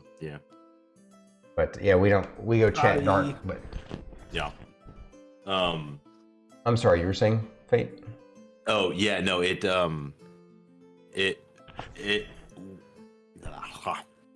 she has it attuned so that it prompts the +1 on the saves. so it. Yeah, makes sense. I mean, I Yeah. get it. So otherwise, I mean, the only other way to do it would be to go in and manually like make those adjustments, which are doable. No, I know. I just find it irritating that they made lots of items that didn't need any kind of special attunement before in the old days. Like there was no such thing as attunement before, except for sometimes people did it for interesting role playing. For like, a Paladin gets his Holy Avenger, right? He's going to need to attune to that, or things like that. Then now they made it just like almost every freaking item needs some sort of attunement. And I'm like, it's arbitrary. Okay, why do the boots of Elvenkind do not need attunement, but the Cloak of Protection does? And I guess it's because it gives a bonus to AC and saving throws. Maybe that you could justify it that way. But my thinking on it is it's just an enchanted item, and it gives the person it just protects the person. So I don't know. Pretty sure Goblets was here when you were on break, so should have heard. Yeah, but he might have missed it. It's no big deal, Banana Tom. It's all good. But yeah. So, anywho, you look like she needs to sleep and get some rest, and his eyeballs are looking tired. You okay there, buddy? This is my natural ambiance. Yeah. He always I know, looks but like I mean, this. you've been doing this to your eyes and stuff. No, that's just Okay. I mean, it's 8 o'clock. I mean, it's I not. realize you guys don't get to see like a lot of my like eye expression because it reflects all the blue light in my glasses. Right. So like I'm way more expressive than you can actually tell. But it's also hidden by his brow. Yeah, my Neanderthal brow. He has I would not thick call it brow. a Neanderthal brow. It's an intense, serious brow. Yeah, no, my mom said I look like the Geico caveman. So easy a caveman could do it. She's like, Your oh, look, bud, it's so mom easy you said could do that? it. And I'm like, thanks, Mom. Your mom said that? Yeah. Yeah. My mom roasts the shit out of me all the time. Great. It's good fun. Yeah, I agree, Aries. He's a sexy beast. You don't want none of that. So, at any rate. Did you just do the librarian glasses thing? Yeah. The anime thing that they do? Actually, I did the anime thing. Mm-hmm. I just, funny, I never really paid attention to this. I just realized all three of you guys were wearing glasses. Yeah. I'm the only one who doesn't wear my glasses.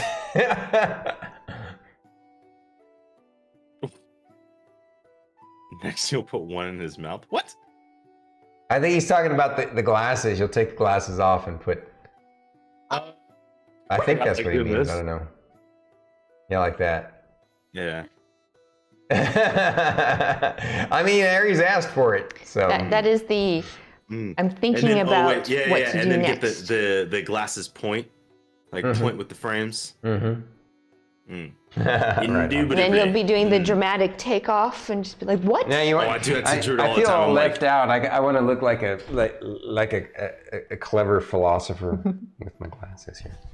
Oh no, the Dad, dad. the dad point. The dad point. the dad point. Is that the dad point? Yeah. I expected better of you. The amount of times that I have fallen asleep with my glasses on because they're just such an integral part of my face. Yeah, takes off glasses and points as he scolds. Yeah. What's funny is I only really wear glasses sitting in front of this computer and on stream. Like I don't wear glasses any other time. It used to be that way for me, that I would wear glasses in front of the computer, but then strangely enough, my vision shifted. It got worse for reading, but better for being in front of the computer. It's so strange. And I have to wear mine to read things on screen and to see things at a distance. I have to wear glasses or I get migraines. Oh, poor thing. I wear these because they block the blue light from the monitor. Mm-hmm. And it gives a slight magnification, so everything's a bit clearer. Good genetics on your eyeballs, Aries. I intend that it stays like that forever, but it is unlikely. Most people, as they age, once they get a little older, will need some sort of corrective something or other. But I don't know. I guess it's relative. Blue light. Ha! Yeah. It's the reason why I can't sleep at night. It's the reason why this looks like perpetual death. Banana Tom's been with his missus for 7-ish years and still not used to her without them. Ditto. It's always weird. Like that time when she took her glasses off, when she had the white contacts in, and you made it our, like her face in one of the thumbnails. I'm like, I know who that is, but I don't know who that is. That was awesome. I didn't realize I made it one of the thumbnails. I didn't remember that. That's funny. Yeah, I mean, at least it was her face in one of the thumbnails. Yeah. I take my glasses off when I teach my fitness classes. Because if I that's don't, they're going to practical, fall off my face. Yeah, that's practical. At least. Nice. That should be the thumbnail for him this week. What? Yeah, I like it. Done. I'll do it. That's perfect. Okay. Ugh. Okay. You guys are coming up on 7 years together? Congrats. Wow, congrats. Yeah. That's amazing. Next month. Freaking A.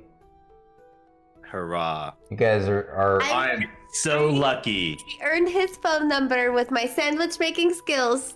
He was so scared to give me his number. He was so shy. it's the He artist was so in you. shy. Yeah.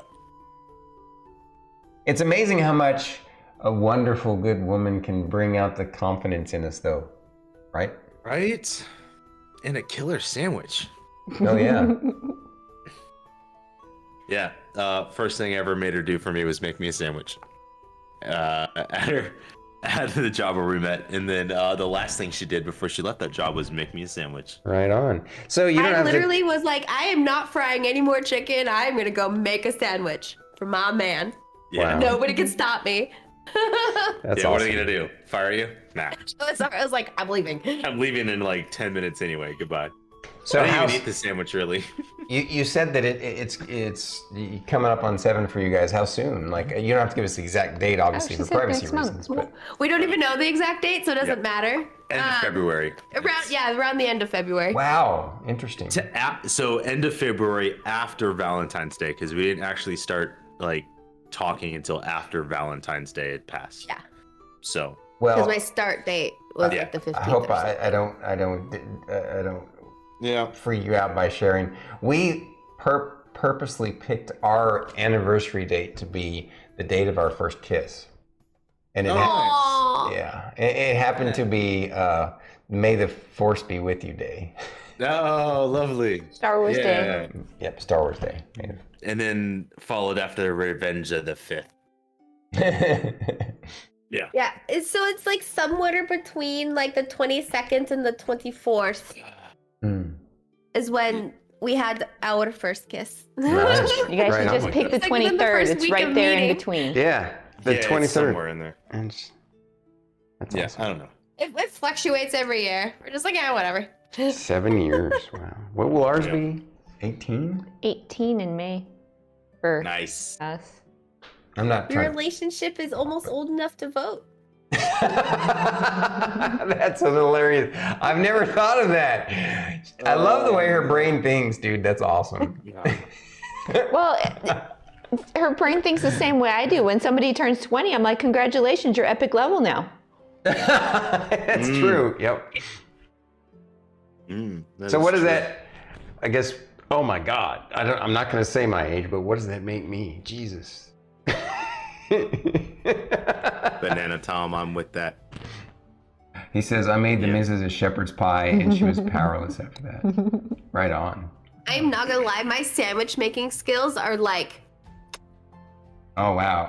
I'm going to have to put you to that test when we get together in person someday, you guys. Because I love got sandwiches. Yeah. Sandwiches are literally my favorite food type. And my favorite food is her curry. But sandwiches are my favorite food type. You too? Yeah. Yeah. Most recently, one of my favorite sandwiches is a classic banh mi sandwich. Oh wow! Right on. Oh yeah. Yeah. Man. So yummy. Mm-hmm. Okay. We got to put the bird to bed. Yeah. Yeah. Well, that means that we got to go. So thank you guys again for hanging out this evening. We appreciate you, all of the gifts and Thank you for all the gifted subs, Yes. resubs, your generosity. bits. And if you're gifted a sub, don't forget to say thank you. And thank you to our mods. Yes. Yeah, you guys are amazing, and Shout out to my mod, the Banana Club. and our wonderful supporters. Big hugs to you all. What is that little symbol next to your name there, Aries? I have not seen that one before. That's the he paid for the whatchamacallit to the level the tier. He's a tier 3 sub, and so it takes the symbol that I created and adds a little thing there. Nice. He's the only supporter we have that has that. Even of course, because she's a mod, I don't think she'll ever have that. I don't know. I could be wrong. Yeah. No, and you also have the founder badge too, so I don't know if it does anything different because the founder badge is like. I like badge. having the Right. number 1 in the mod sword next to my name when I post in his chat. D Gamer Aries, you're my first and currently only tier 3, and you're unique with that particular symbol. So, thank you, sir. Ah, I see. By out-subbing her, I got more points. Well, we'll have to compare at the end of the year, Aries. Yes. And speaking of, we're looking forward to all the work that you're doing, Aries. I heard good things, so.